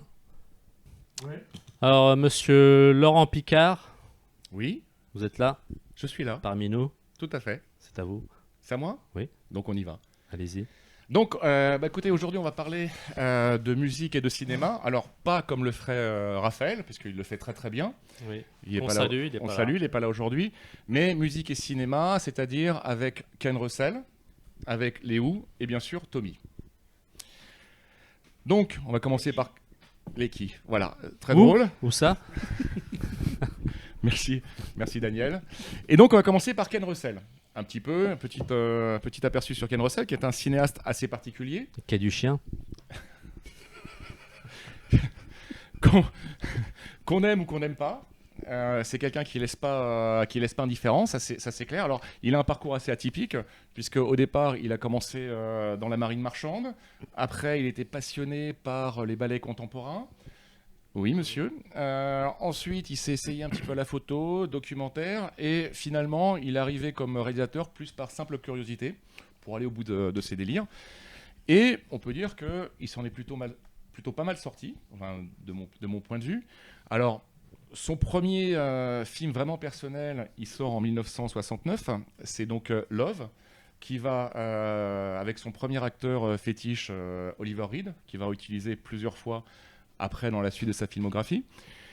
Et le film fera scandale à l'époque. Alors je ne l'ai pas vu personnellement, puisque ça c'est un des rares que je n'ai pas vu. Et il fera scandale à l'époque parce qu'il montrera en fait un nu frontal entre deux hommes. Là, tout de suite Daniel, calme-toi. Je veux dire, voilà, et chose qui n'était pas, je veux dire, courant à l'époque. Et donc ça fera le buzz. La même année, il sortira La Symphonie pathétique, qui sera en fait une sorte de biopic sur Richard Strauss. Et là aussi, il va aller dans l'excès et dans la provocation, en transformant Strauss en nazi. Au point que la famille du musicien fera tout pour que le film ne se diffuse pas. Enfin, ça va créer d'énormes problèmes. Donc on prend les films plus importants. 71, il y a Les Diables, film qu'adore Bruno. Bruno, si tu nous écoutes. Aussi, chef-d'œuvre pour moi. Voilà, alors là, la provocation, on pousse encore les curseurs beaucoup plus loin, puisque là, on mélange église et sexe, hein, on va pas se mentir, avec encore Oliver Reed, dans un rôle un petit peu dépravé, hein, ça c'est tout à fait clair. Et ensuite, on arrivera donc à son autre fait d'armes en 75, qui sera Tommy. Donc Tommy, on va en parler un petit peu plus tard. La même année, ou quelques mois après, sortira Listomania. Listomania, avec cette magnifique superbe affiche ici. Qui a un double sens. C'est ça. Alors, on notera la présence de Rick Wakeman au casting. Rick Wakeman, le claviériste de Yes, bien sûr. Et c'est surtout Rick Wakeman qui fera la musique. Une musique assez, on va dire assez baroque, comme Wakeman est très à l'aise avec le classique. Il réinterprétera des morceaux de Liszt, il refera à sa sauce lui-même, et voilà, c'est quelque chose d'assez iconoclaste. Ensuite, rapidement, on passe un film que j'aime beaucoup, qui est des années 80, qui est donc Au-delà du réel, sur la recherche du soi primitif. Là, encore une fois, il va mettre à profit ces espèces de... Comment on va dire parce que Ken Russell, c'est un cinéaste qui propose des tableaux, des séquences, comme il va faire avec Listomania. Listomania, ça ne sera pas une biographie, on va dire, qui va suivre un cours, ce sera plusieurs petits tableaux. Et à chaque fois, dans ces films, en fait, particulièrement sur Tommy, on a ces sortes de tableaux. Et avec des délires un petit peu psychédéliques, des images chocs. Et sur au-delà du réel, comme on est sur une régression, c'est-à-dire l'histoire à l'époque de rentrer dans un caisson pour aller, je veux dire, à la rencontre de son soi profond, après avoir pris quelques drogues hallucinogènes piquées sur des Indiens, là, il s'en donnera à cœur joie pour faire ces espèces de tableaux psychédéliques complètement délirants. Et dans Ken Russell, à chaque fois, sur un film, il y a toujours des images, des plans qui vous marquent. Ça sera... effectivement le cas en 1984 avec, alors là c'est Crime of Passion, je le dis en anglais parce que ce film, en fait je l'ai découvert... C'est un super accent, donc ça tombe bien. Tout à fait. Crime of Passion, aurait dit Renaud. Et en fait ce film, je l'ai d'abord découvert par la bande originale, encore une fois de Rick Wakeman, le claviériste de Yes, hein, pour pas le... Ah bah d'ailleurs ça tombe bien. Il vient de sortir un nouvel album qui était la semaine dernière numéro 1 des ventes en Angleterre au niveau indépendant, numéro 34 tout compris, avec inclus le rap bien sûr, donc c'est déjà pas mal, qui est une grande star en Angleterre, plus connu presque que Yes, hein, parce qu'il a fait des émissions télé, il a vendu des millions et des millions d'albums, enfin c'est voilà. Et il a fait donc il était acteur parce qu'il joue aussi dans Crime of Passion, enfin rapidement, et surtout la musique. Alors Crime of Passion, donc connu en France sous Les jours et les nuits de China Blue, qui est pour moi un chef-d'œuvre absolu. Kathleen Turner. Mais c'est grandiose. C'est grandiose. Alors pourquoi c'est grandiose ? Parce que c'est quelque part un film qui est énormément maîtrisé au niveau du scénario, du début à la fin. C'est l'histoire d'un couple à la base, d'une relation qui se passe un petit peu mal dans ce couple, une autre histoire d'amour, une déviance sexuelle, puisque c'est toujours avec Ken Russell, il y a toujours le sexe et la religion qui sont très présentes. Il y a un début, il y a une fin, tout se suit, et il y a des délires absolument géniaux avec Anthony Perkins. Il faut vraiment le voir, et ce film, l'avantage, c'est qu'il est cohérent de A à Z. Là où parfois, je veux dire, c'est un petit peu plus expérimental, comme celui qui suivra, qui est Gothic, en 86, Gothic, où c'est cette fameuse nuit dans la villa Diodati, dans cet été 1816, dans la villa de Lord Byron, où vous avez le couple Shelley qui est invité, plus 2-3 autres personnes, et c'est cette fameuse nuit-là où, pour se faire peur, les gens se lisent des histoires de fantômes, et ils se disent, tiens, est-ce qu'on pourrait pas écrire quelque chose de fantastique, des nouvelles, enfin il y a une sorte... Comment on va dire, d'émulsion sont tous ensemble, et ça va amener bien sûr à l'écriture de Frankenstein par Mary Shelley. Là, quand vous voyez ce film-là, j'ai une grande affection sur ce film-là, mais quelque part, c'est une expérience. C'est-à-dire que vous passez une nuit, derrière, vous en ressortez un petit peu lessivé parce que vous avez vu des images un petit peu choc, encore une fois, qui mélangent religion, sexe, fantasmagorique, enfin, voilà.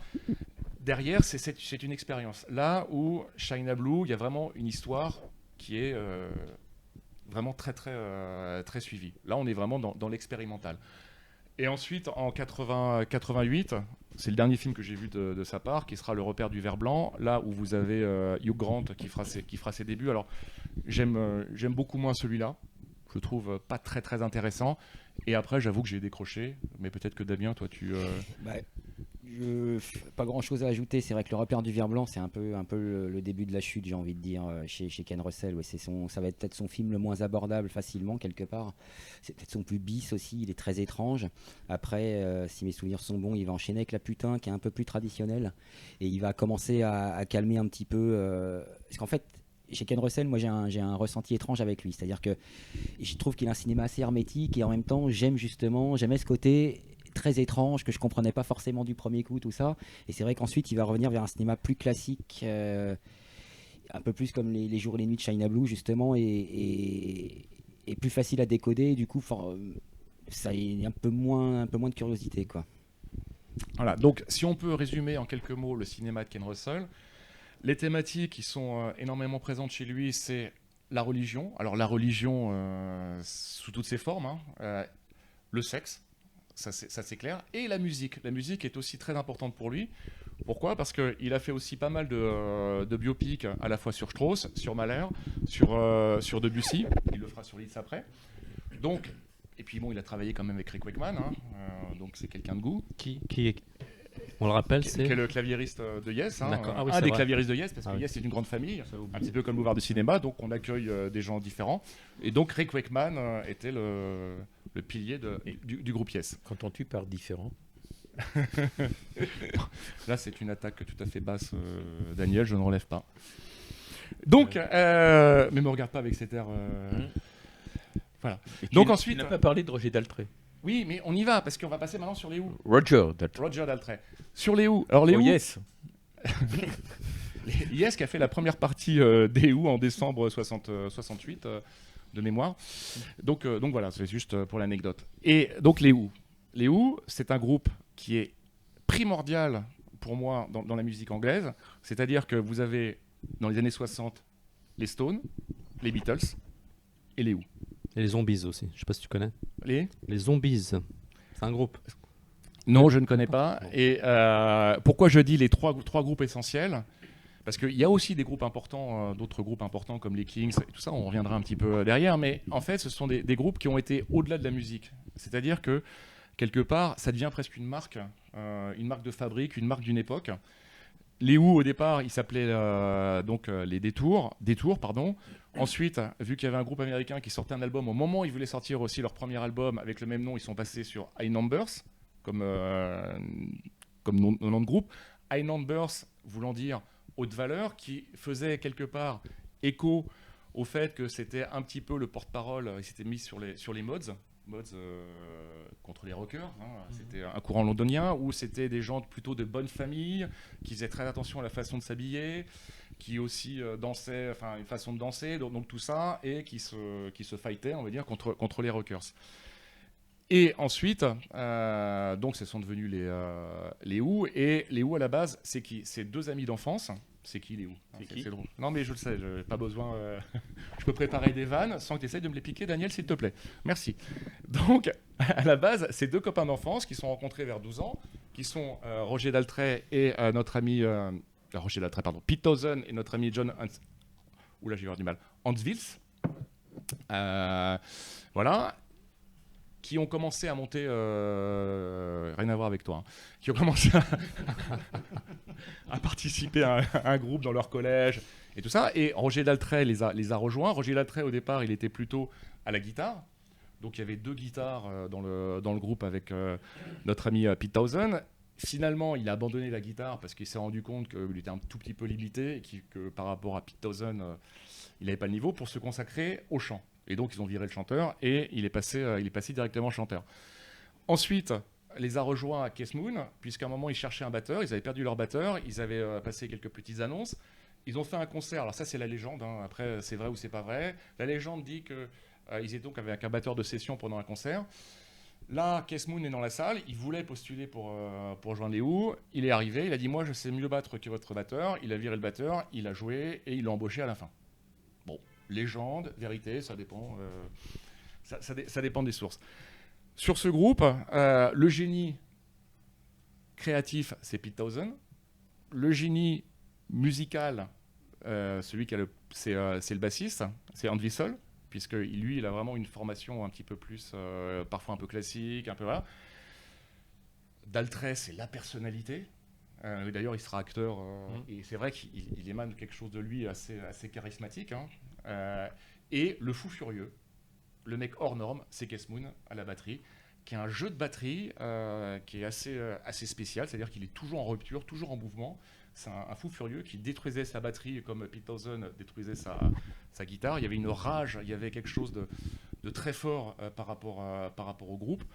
Et ils seront l'étendard justement de leur génération quand ils vont sortir en 65, donc My Generation.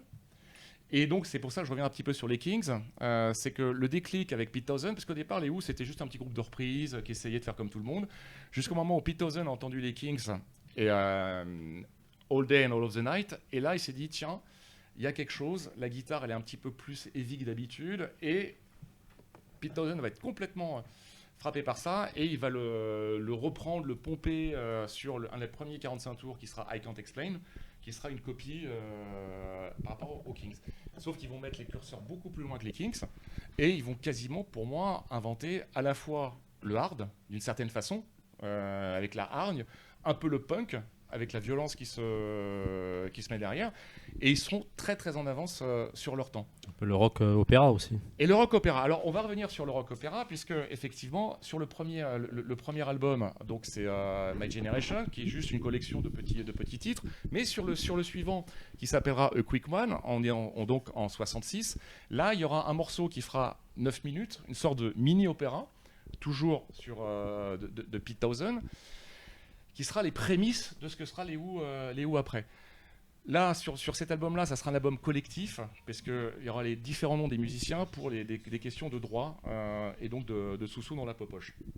L'album suivant, qui sera en 67, ou Sell Out, lui était déjà un concept album. Alors, on est en décembre 67, je crois, de mémoire. Concept album, puisque ça sera des titres qui seront enchaînés les uns les autres avec entre deux des interludes radio et tout ça. C'est quelque chose qui, à l'époque, était assez nouveau, puisque le concept album, on va dire que le premier, plus ou moins, ça a été le Sgt Pepper, sorti quelques mois avant, où les morceaux n'étaient pas simplement des 45 tours alignés les uns avec les autres, mais on essayait d'avoir une continuité. Donc le concept album n'était pas forcément une question d'histoire, mais de lien entre les morceaux. Et quelques mois après, il y aura les Moody Blues avec Day of Future Past, toujours en 67, fin 67, où là, ça racontera avec un orchestre symphonique l'histoire de la journée d'un homme du matin jusqu'au soir. Donc là, ça sera non seulement les titres seront reliés, mais aussi il y aura une histoire. Et donc, en 69, sortira Tommy. Tommy, c'est l'œuvre de Pete Townshend, puisque Pete Townshend est celui qui créera quasiment toute l'œuvre des Who. C'est le compositeur attitré. C'est celui qui n'est pas forcément le plus grand guitariste du monde. D'ailleurs, je veux dire, il reste parfois assez limité dans les solos et tout ça, mais il a un style à lui, il a une patte, et c'est surtout un génie créatif. Donc ça, c'est assez important. Alors, on va continuer après jusqu'à arriver à Listomania, jusqu'à arriver à Tommy sur le film. Ensuite, en 71, vous aurez le Who's Next, qui était normalement à la base un projet science-fiction de Pete Townshend, mais finalement le concept n'a pas été jusqu'au bout, et ça a donné ce livre-là, ce CD-là, pardon, avec la pochette, bien sûr, très reconnaissable, où vous avez les Who qui sont en train d'uriner sur un monolithe. Référence à Kubrick 2001, puisque en 71, c'est là où les droits, on a commencé à discuter sur l'adaptation de Tommy. Kubrick a été contacté, il a refusé. Et quelque part, pour se moquer un petit peu de lui, ou les Who... c'est pour ça, alors. Oui. Ah, d'accord. Voilà, c'est ça l'histoire. Ensuite, en 73, on a Quadrophenia, et donc on va arriver à ce film-là. Quadrophenia, c'est quelque part l'un des derniers grands albums des Who, parce que, comme on va le voir après, les dissensions vont se voir au sein du groupe, ça va être un petit peu compliqué, et Tommy sera le film un petit peu l'arbre qui cache la forêt, quelque part, et qui va permettre, encore une fois, aux Who d'exister. Mais au même moment, je veux dire, ils sortaient un album qui était une compilation de vieux titres qui n'avaient pas été encore exploités. Donc, ils étaient un petit peu en fin de parcours. Alors, si on prend Tommy le film, parce qu'on est sur le cinéma, on a parlé un petit peu de musique, on a parlé un petit peu de Ken Russell, on va aller sur Tommy le film. À la base, c'est un album, donc 1969. Ça raconte l'histoire d'un petit garçon qui devient sourd, muet et aveugle suite à un incident. Alors, l'incident, il n'est pas très bien expliqué dans le disque. On le comprendra un petit peu plus dans le film. Et ensuite, cet enfant, quand il grandit, il trouve sa voie en devenant champion de flipper. Et là, vous me dites, champion de flipper, pourquoi champion de flipper ? Pourquoi champion de flipper ? Eh ben, merci de cette question ô combien pertinente, parce que tout simplement, en fait, Pete Townshend avait une discussion avec un journaliste rock qui s'appelait Nick Cohn, qui n'était très influent, mais qui n'aimait pas trop la musique des Who.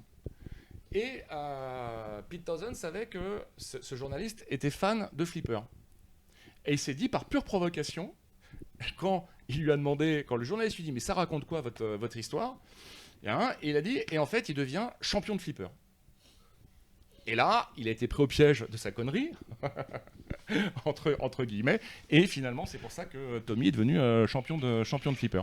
Derrière, après ça, il sera guéri, il se transformera en une sorte de messie, on va dire, et bon, la chute finira pas forcément très bien, mais il trouvera sa voie. Qu'est-ce qui se passe ? Tu t'ennuies Non, quand tu as dit Messi, j'ai dit mais non. Ah d'accord, ok, je pensais que c'était moi.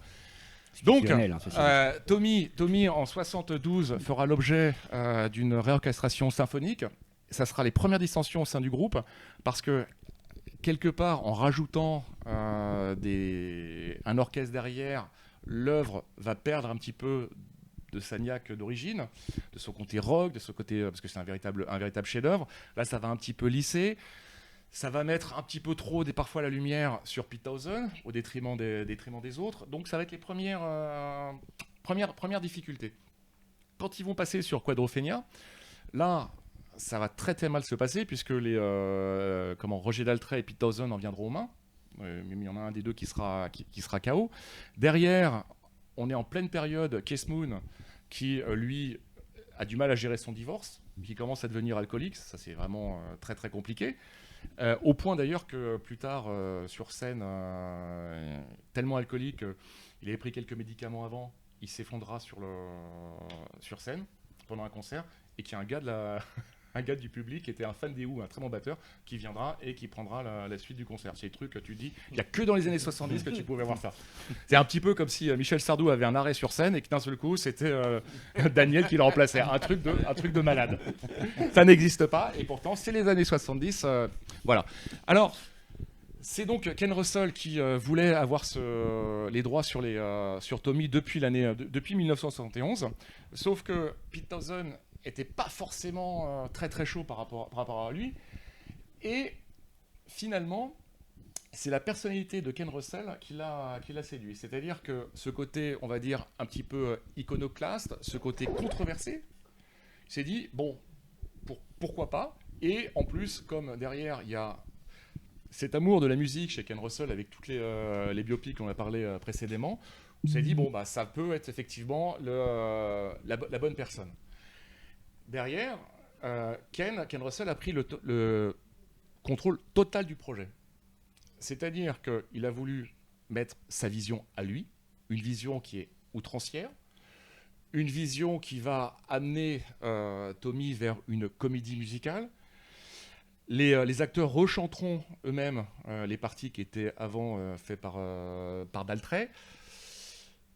Alors, ça va créer des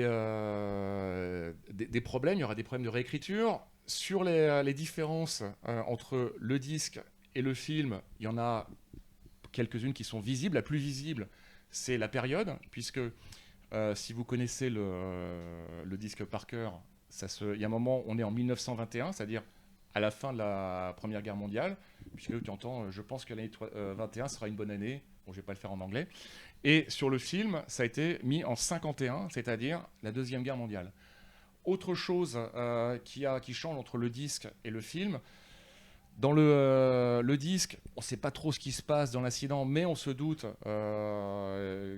qu'il y a eu meurtre quelque part, enfin en tout cas incident. Et dans le CD, c'est l'amant qui va décéder, alors que dans le film, c'est le mari. Alors vous me dites, mais le mari, l'amant, qu'est-ce qui se passe? Parce qu'en fait, la mère de Tommy, il y a son mari qui disparaît pendant la guerre, d'où Première ou Deuxième Guerre mondiale, avec son avion. Enfin, son avion dans le film, puisque cette scène n'est pas dans le disque. Et ce qui se passe, c'est que elle est au lit avec donc son amant, et là, son mari qu'elle croyait décédé revient. Donc, dans le CD, c'est le mari qui tue l'amant, et dans le film, c'est l'inverse, c'est l'amant qui tue le mari, devant les yeux du gamin. Donc et ils disent... Tu suis, tu arrives à suivre? Oui, dans le CD, il est décédé. Voilà, c'est ça. Devant les yeux du gamin, et à partir de là, le gamin, ils lui disent « Tu n'as rien vu, tu n'as rien entendu, et tu ne diras rien ». C'est ça qui va provoquer les symptômes au niveau de Tommy et le blocage qu'on connaît. Alors, donc comme je disais, il y a quelques scènes qui ont été rajoutées, surtout au début, dans le film, pour faire que l'histoire soit un petit peu plus fluide, qu'on comprenne mieux, parce qu'entre un disque et un film, c'est assez... parfois, le disque est un petit peu plus elliptique. Sur le film, non. Et donc, Ken Russell va tout expliquer quasiment de A à Z. C'est un des l'intérêt du film, pour moi, c'est ça. C'est que vous connaissez le disque, mais vous ne comprenez pas trop l'histoire. Le film vous explique tout. C'est que du bonheur. Et Daniel se fout de ma gueule, bien sûr. Au niveau du casting, on a Oliver Reed, l'acteur fétiche de Ken Russell. On a Anne Margaret aussi, qui fait la mère de Tommy, très sensuelle, il y a beaucoup, encore le sexe est très présent, même si c'est un petit peu moins explicite. Si tu veux, Daniel. Tout à fait, tu as toujours l'adjectif. Top. Elle est top. Il y a aussi une apparition de Jack Nicholson en médecin, mais il y a surtout derrière beaucoup de rockers, enfin de guest stars. Elton John. Elton John. Alors Elton John, lui, la petite anecdote, c'est qu'il va réorchestrer le Pinball Wizard. Il va se l'approprier. Il est sur la séquence devient mythique avec ses grandes bouts là. Et quelque part, ça va malheureusement montrer que les réorchestrations qu'il va faire vont être meilleures que celles de Pete Townshend, parce que Pete Townshend à l'époque, il est en pleine dépression. Il va plus bien du tout. Il va plus bien parce qu'il essaye d'avoir une carrière professionnelle solo, mais ça n'a pas de succès. Parce que étonnamment, les Who, à la base, c'est le créateur, mais il a besoin d'avoir le groupe qui l'entoure pour que la mayonnaise prenne. Quand il essaye de faire les choses tout seul, il ne rencontre pas le succès. Sur scène, il a des doutes. C'est-à-dire que d'habitude, là où il faisait les choses spontanément, là, les gens lui disent « Oui, Pete, sonne, casse ta guitare » et tout ça. Ça ne vient pas naturellement. Et donc, là, ça amène chez lui une sorte de frustration et il tombe en pleine dépression, alors que Daniel continue à exploser de rire derrière. C'est quand même... Quand tu as dit il va un poil plus bien. Il va un poil plus... Ah, mais c'est drôle. Non, mais excellent. Il y a aussi Tina Turner qui nous fait un petit show qui nous joue donc l'acid quid. Il y a Eric Clapton qui nous fait un solo de guitare en prédicateur sur une secte étrange, grand maître où il vénère Marilyn Monroe. Il y a aussi Arthur Brown qui est un petit peu présent, et il y a bien sûr Roger Daltrey. Roger Daltrey, au départ, il n'était pas prévu pour tenir le rôle de Tommy, mais lui aussi avait sorti un album juste un petit peu avant, avec une pochette où il y a une photographie qui le faisait ressembler un petit peu à un Messi, et Ken Russell s'est dit, tiens, pourquoi pas, il peut avoir le charisme qui fait que ça amènera ce personnage. Finalement, il a fait des essais avec Ken Russell, ça s'est très très bien passé, et le seul qui sera vraiment très satisfait de ce film, c'est Roger Daltrey. Roger Daltrey qui a le beau rôle quand même dans le film. Oui, bien sûr, mais en plus ça va parfaitement. Je veux dire, il a un visage charismatique, un peu Messi. Il a franchement, on peut pas rêver mieux. Dans le film, vous aurez Roger Daltrey qui continuera avec donc Listomania, qui fera aussi un autre film qui s'appelle Daniel, puisque tu le connais par cœur. Pardon, de quoi? De Roger Daltrey. Quoi, Roger Daltrey, Daniel. Prends ton micro, Daniel. The Legacy. Voilà. Psychose phase Ou 3. plus connu en français sous le nom Psychose phase 3. Ah, il y a un livre en plus. Titre Oui, très parce que- intelligent. Parce que oui, alors je ne comprends pas. Alors c'est à l'époque où il y avait de sortes de novelisations. Chez J'ai lu, par exemple, tu avais celui-là. Tu avais, par exemple, Pulsion aussi. En plus, c'est écrit avec le père de Julie, Ouais, j'ai vu. John Coyne. Julie. De Sophie. Donc tu vois, c'était à l'époque où on faisait des novelisations Ah oui. sur les films sur J'ai lu, une très belle C'est collection. collector, ça. C'est collector, voilà. Je l'avais celui-là, les limites. Ah ouais. Voilà. Et donc Psychose phase 3, alors moi j'aime beaucoup Psychose phase 3, même si effectivement c'est un petit peu un look de téléfilm. Je peux faire le Ça manque un petit peu de rythme, mais... Renaud a dit il préfère le premier. Oui, mais excuse-moi. Donc c'est pas facile. Hein. Non, c'est pas facile les mecs. Qui a hein. dit ça, c'est Parce pas que moi. au moins Daniel, les poils plus bien, c'est drôle. Oui. Je veux dire, un genre, mais Renaud, Psychose phase 3, je préfère le premier. Et tu moi, peux les faire poils mieux. plus bien en plus. Tu peux faire mieux là. Tu te Et c'est- dévalorises en et fait. c'est Aux là-dedans yeux du qu'il y a les- public, tu te C'est dévalorises. dans celui-là qu'il y a les fourmis. Des fourmis. Ah non, c'est dans Fascial, pardon. Voilà. Oh putain. Aïe. Merci. c'est Non, bon. non, non, j'adore. Non, je valide la logique. Et donc, pour les footeux. Et donc, tout ça pour dire que Roger Daltrey fera une carrière d'acteur. Il y a aussi un autre acteur du groupe qui joue un rôle important, c'est Kees Moon, qui fait le cousin qui va aussi torturer un petit peu Tommy. Qui là, lui, comme c'est un personnage excentrique, colle parfaitement.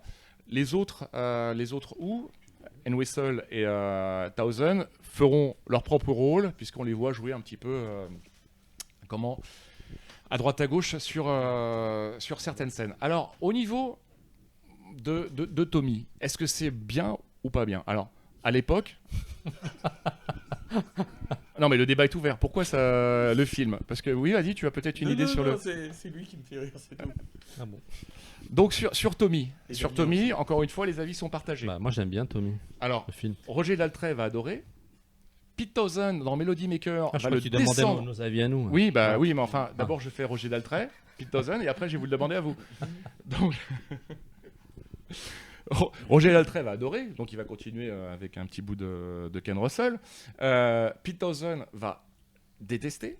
Il va descendre le film dans Melody Maker en disant qu'il a été trahi, que ça correspond pas du tout à sa vision, et tout ça. Ok, au niveau journaux, on va prendre les journaux en France, tu avais Rock and Folk et Best. Rock and Folk va crier au génie de Ken Russell. Pendant ce temps-là, Best, lui, va dire finalement, les Who sont un peu compromis parce que quelque part, c'est plus le matériau d'origine.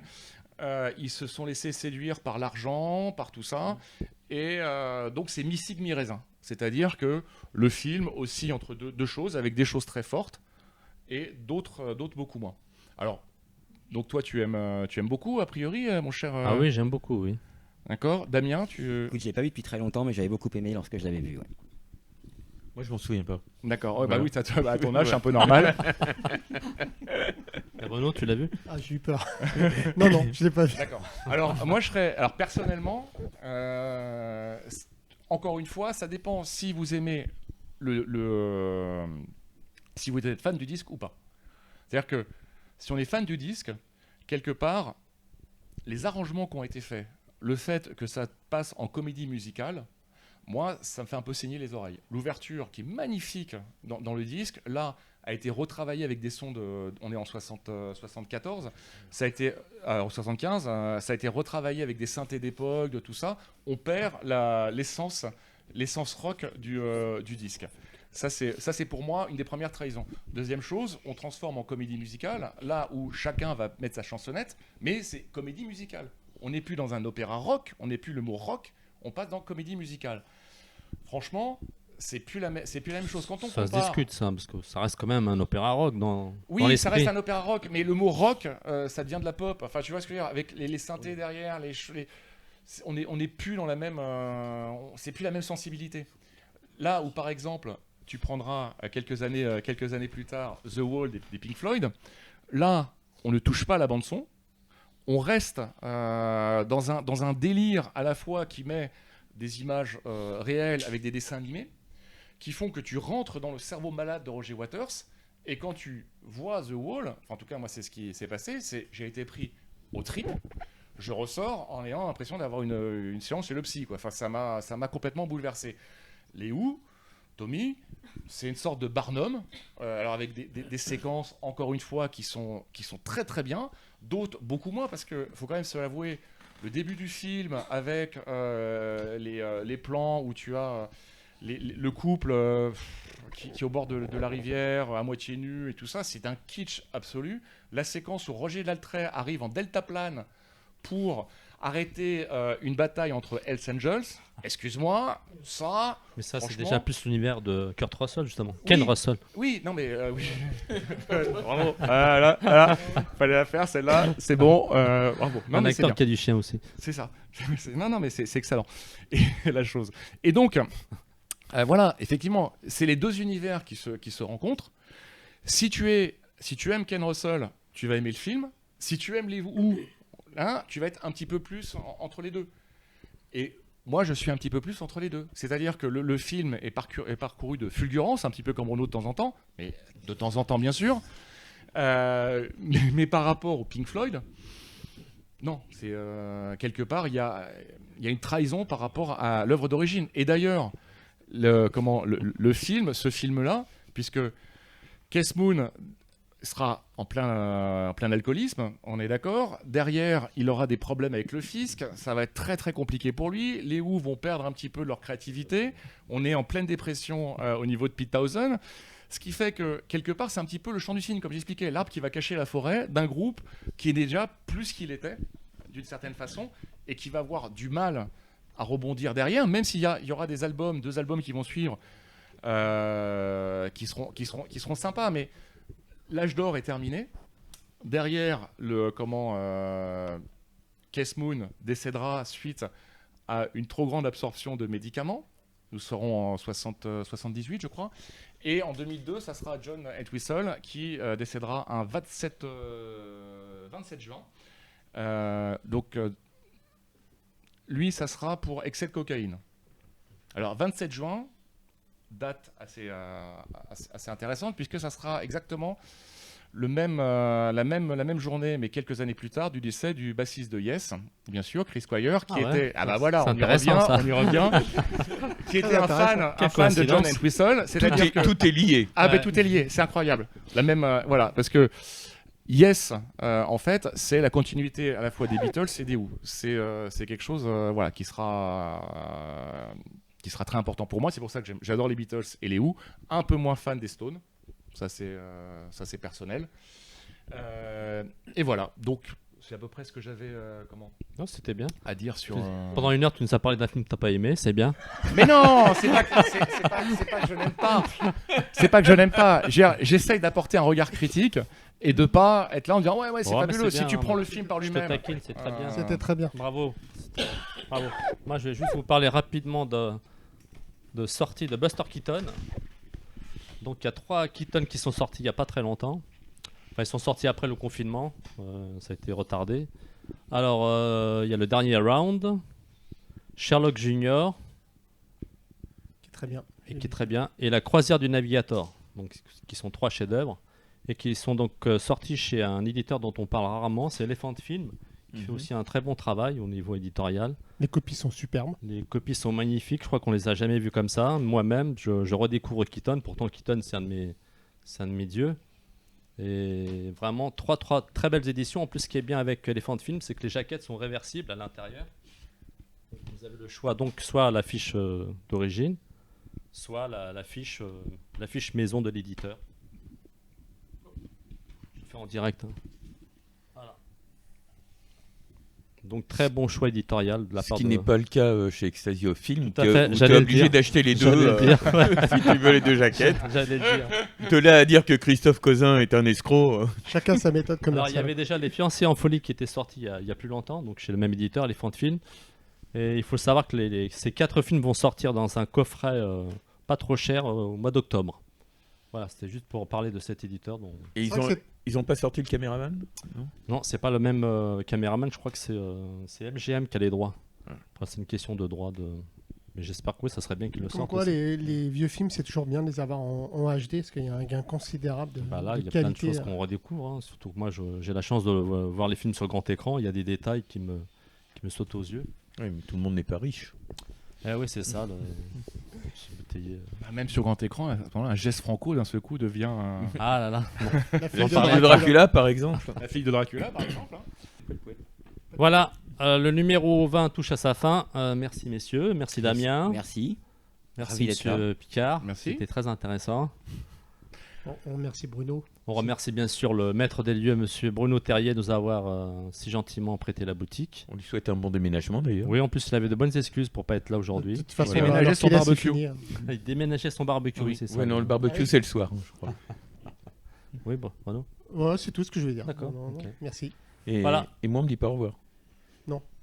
Je t'ai pas dit au revoir? Non. Bah au revoir Daniel. Au revoir, Au merci revoir. beaucoup de m'avoir invité. Merci. Ouais, Reviens quand pas tu veux. forcément que c'est une D'accord. bonne idée.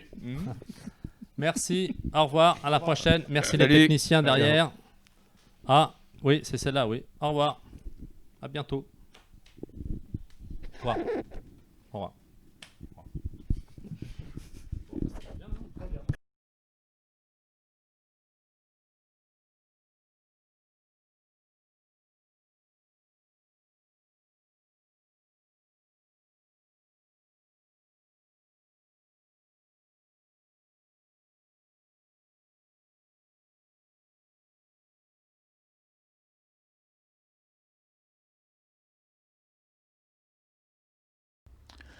Tout a démarré avec mon ami Eddie Mitchell,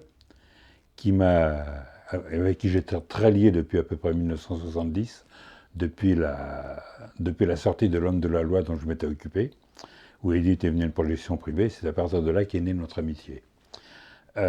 Eddie m'a présenté à son coproducteur de la dernière séance, qui est Gérard Jorduy. Gérard Jorduy était fan de mes films, et c'est comme ça que c'est parti. Le projet Les Hordes à l'époque était un petit peu piétiné, c'est-à-dire qu'il y avait des adaptateurs qui étaient déjà sur le projet, il y avait un réalisateur pressenti qui était John Barry, le metteur en scène américain, et ça piétinait, ça n'avançait pas. John Barry s'est retiré du projet, et il y avait à peu près 3h30, 4 heures de minutage sur les 6 heures exigées par la chaîne, qui était en l'occurrence la 5 de Silvio Berlusconi. Donc Gérard m'a demandé si ça m'intéressait. J'ai lu le projet tel qu'il existait, j'ai lu le bouquin de Jacques Zeld dont est tirée la série, et ça m'a vraiment enthousiasmé. Je dis oui, évidemment, tout de suite. Voilà. Et c'est parti comme ça. Ça m'intéressait pourquoi? Parce que ça me permettait de rendre hommage à un cinéma que j'ai adoré, qui était le cinéma des céréales, que j'avais découvert à la fin de la guerre, avec des séries aussi connues que Zorro, Les 4 Fantastiques, Superman, etc., etc. Et donc, ce qui était intéressant, c'était que le projet me permettait de faire passer mon amour du cinéma. J'avais toute possibilité de faire vivre ce que j'aime moi-même en tant que spectateur. Contrairement aux serials où les épisodes sont des épisodes finis, c'est-à-dire il y a un début, il y a une fin à la fin de chaque épisode, le héros tombe dans un ravin, qu'est-ce qui va se passer? On ne sait pas. Quand on voit l'épisode d'après, on se rend compte qu'il atterrit sur un arbre qui amortit sa chute, il se raccroche à une branche, etc. Le projet d'ailleurs, c'était très différent. Le projet est écrit en continuité. Il n'y a pas de fausse fin. Donc c'était 4 fois 1h30 sans fausse fin. En fait, c'est un film de 6 heures. Voilà. C'était une série générée donc par Gérard Jorduy, une série assez originale, très atypique de ce qui se faisait à la télévision à l'époque. C'est pour ça qu'elle n'a pas été faite avec le service public, elle a été faite avec la 5 de Silvio Berlusconi, et la série n'avait pas tout à fait les moyens financiers de son ambition. C'est-à-dire qu'il y avait de l'argent, mais il n'y en avait pas autant qu'il aurait dû en avoir par rapport aux propos et à la tonalité générale de la série. Donc il a fallu s'adapter. Et surtout, on n'avait pas les moyens de s'offrir d'énormes têtes d'affiche. Donc j'ai puisé dans les acteurs que je connaissais, que j'aimais, de très bons acteurs, qui n'avaient pas eu nécessairement des rôles principaux importants à l'époque. Corinne Touzet, qui est devenue une vedette importante de la télévision à l'époque, n'avait pas encore fait La Femme d'honneur. C'était pas un nom très important. Il a fallu que je l'impose, moi, auprès des distributeurs. François Desnoyers, je l'avais vu dans plusieurs films, entre autres dans un film avec Belmondo. J'avais toujours trouvé vraiment excellent comédien. Et c'est comme ça qu'on a fait affaire. Simon Haine est une des têtes d'affiche de la Comédie Française que j'avais vu à la Comédie Française, donc je lui ai proposé un rôle. Philippe Ledenbach, Jean-Pierre Malo, tous ces gens-là sont Féodor Adkin. Oui, il y avait une distribution importante, hétérogène en fait, parce que tous ces gens venaient d'univers différents. Ils n'avaient pas les mêmes backgrounds en tant que comédiens. Donc il a fallu adapter tout ça, s'arranger, voilà. Et je dois dire que j'avais déjà fait 3 films cinéma avant, et heureusement, parce que si ça avait été ma première expérience, j'aurais probablement pataugé. Là, j'avais appris techniquement beaucoup de choses, j'avais appris à travailler avec des comédiens, et donc tout ça, c'est un tout, ça m'a permis de finaliser ce que j'espérais pouvoir faire dans le cinéma, et surtout, ça m'a donné une expérience qui m'a été très utile pour le film. Je vais vous faire un aveu, le roman, je ne l'ai pas lu jusqu'au bout. Voilà. Sans me comparer, Howard Hawks a toujours dit qu'il n'avait jamais lu Le Grand Sommeil. Moi, j'ai lu les premières pages des Hordes, mais je suis très vite parti sur autre chose. Mais par contre, le point de départ me paraissait suffisamment intéressant pour laisser vagabonder mon imagination et ce que j'ai envie de faire. Voilà. Et je dois dire que j'ai eu une aide considérable déjà aujourd'hui, qui m'a épaulé, qui m'a pas mis le bâton dans les roues. Et donc, je travaillais dans ces bureaux à Boudalia, qui était rue de Berry à l'époque. Et à la fin de chaque journée, il regardait, alors de temps en temps, il passait la tête, comme ça, il me disait « travail, travail ». Mais en même temps, ça me permettait d'avoir une vraie synchronisation entre l'écriture et la future mise en scène qui arrivait. Voilà, il y a une adaptation totale. Voilà.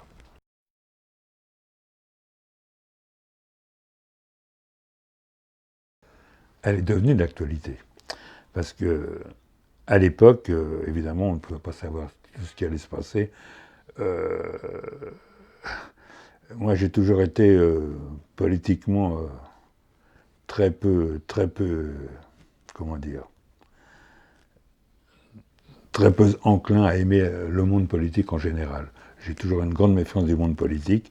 Je suis né avant la guerre, je suis né en 1939. Mes grands héros, ça avait été évidemment le général de Gaulle à la Libération, les généraux comme Leclerc de la États-Unis, etc. Une autre façon de voir la politique. Après, ça s'est dégénéré en ce que l'on voit maintenant, une déliquescence quasi générale, et le monde politique ne m'a jamais intéressé en tant que tel. Je suis un moraliste, je pense, mais je trouve que la morale dans le monde politique a largement disparu. Donc, ça m'a permis de faire passer tout ça dans la série. C'est peut-être en ça qu'elle est d'actualité, c'est que ça correspond à ce qui se passe aujourd'hui, effectivement. On ne pouvait pas savoir à l'époque, la série paraissait violente, elle est violente.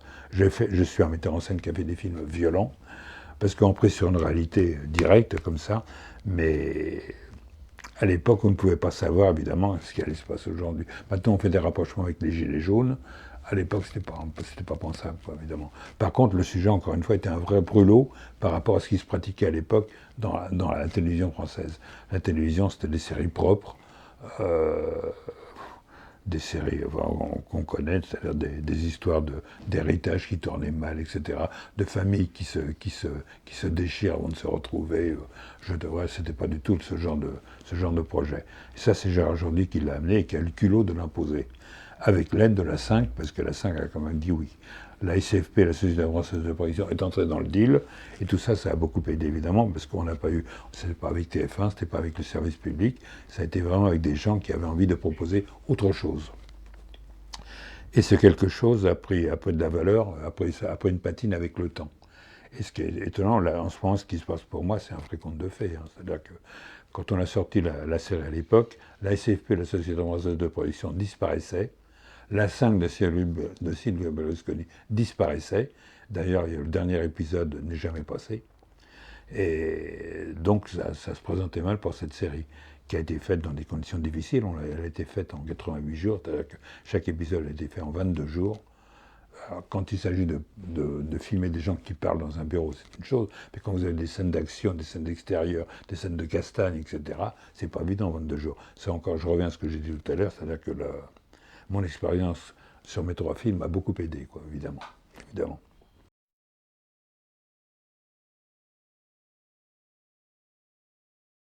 Alors, le film est sorti une première fois chez Bache Film.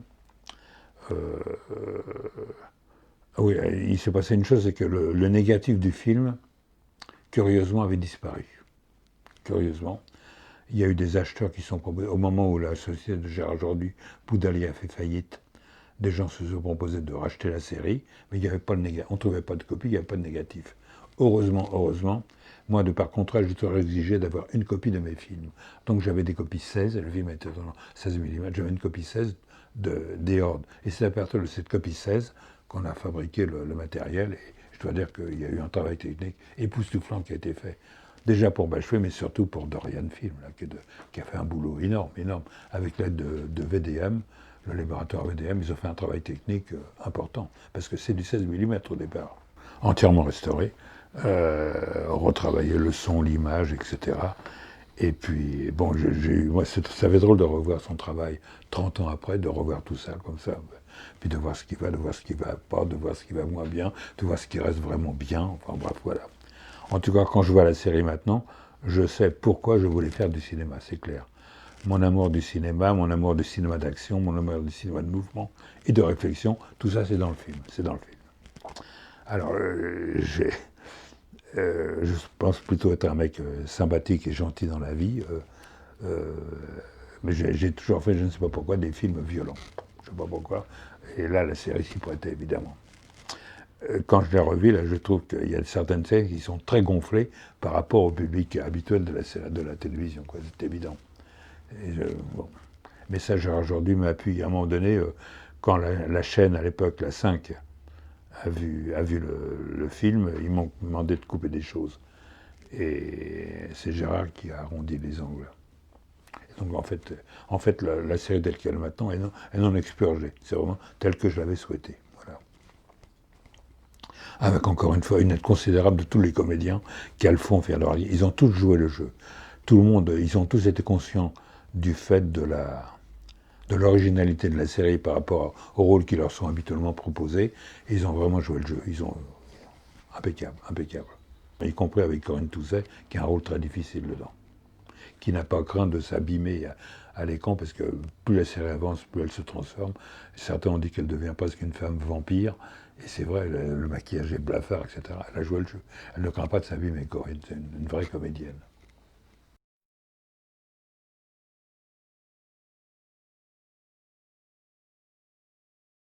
Le fait de la disparition de différentes choses comme ça, oui, ça a été une frustration. Mais le cinéma, pour moi, a été une frustration. C'est-à-dire que, c'est pour ça que j'ai arrêté d'en faire, d'ailleurs. Mon 3e film, La Baston, que maintenant beaucoup de gens aiment énormément, à l'époque est sorti le 4 août, c'est-à-dire à un moment où les gens sont en vacances, personne ne l'a vu. Je voulais une affiche qui avait été dessinée par Herman, le papa de Bernard Prince et de Commanges, qui m'avait fait une affiche formidable, dont les distributeurs, sans me le dire, n'ont pas voulu. Ils m'ont proposé un point américain, style rollerball, qui n'avait rien à voir avec la série. Et je n'ai pas été payé pour faire La Baston. La Baston, je l'ai fait gratuitement, le scénario et la mise en scène. Ça m'a permis d'avoir des parts producteurs, mais tout ça, ça va. On se rend compte que les exploitants se foutent, ils font ce qu'ils veulent, ils font la pluie et le beau temps. Et donc, vous donnez une énergie, du temps, de l'argent considérable de votre part, et de l'autre côté, vous êtes tributaire de gens qui font ce qu'ils veulent, quoi, voilà. Et donc, je n'avais pas envie d'être comme ça, un pantin. Voilà, c'est en partie pour ça que j'ai arrêté de faire du cinéma, parce que il y a la vraie vie quand même à côté. Vous avez votre vie privée, vous avez des choses à payer, vous avez à gagner un peu d'argent quand même pour vivre. Bon, ça a été, je ne veux pas jouer mais à un moment donné, ça a été dur.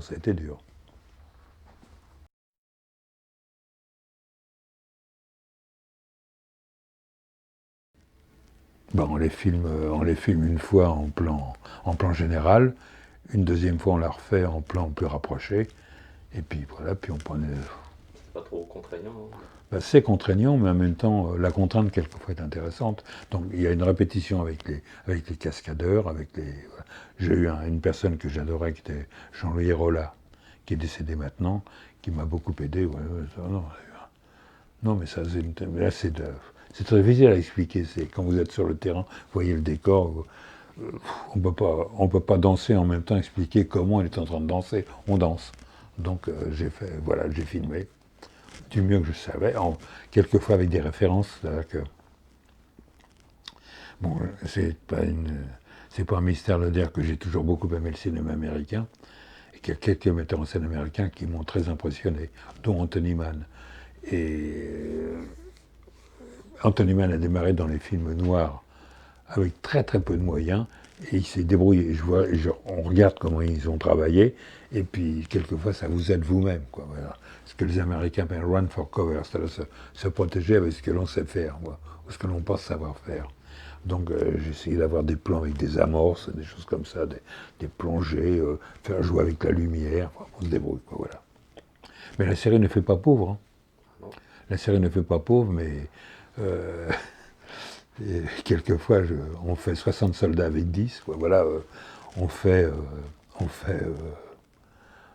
10 voitures avec 3, enfin bref, non mais c'est plutôt amusant à faire. Mais j'ai eu des problèmes. Par exemple, le producteur m'avait promis des hélicoptères pour une scène précise, et puis le jour dit, il n'y avait pas d'hélicoptère, il y avait des camions GMC. C'est pas tout à fait pareil. Bon, voilà, on se débrouille.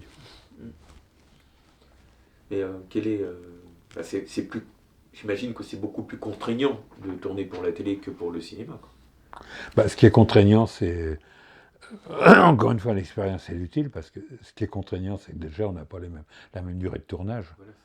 Voilà, mes films ont été tournés en très, très, très peu de temps. Tiergroupe était tourné en 30 jours, La Baston en 35.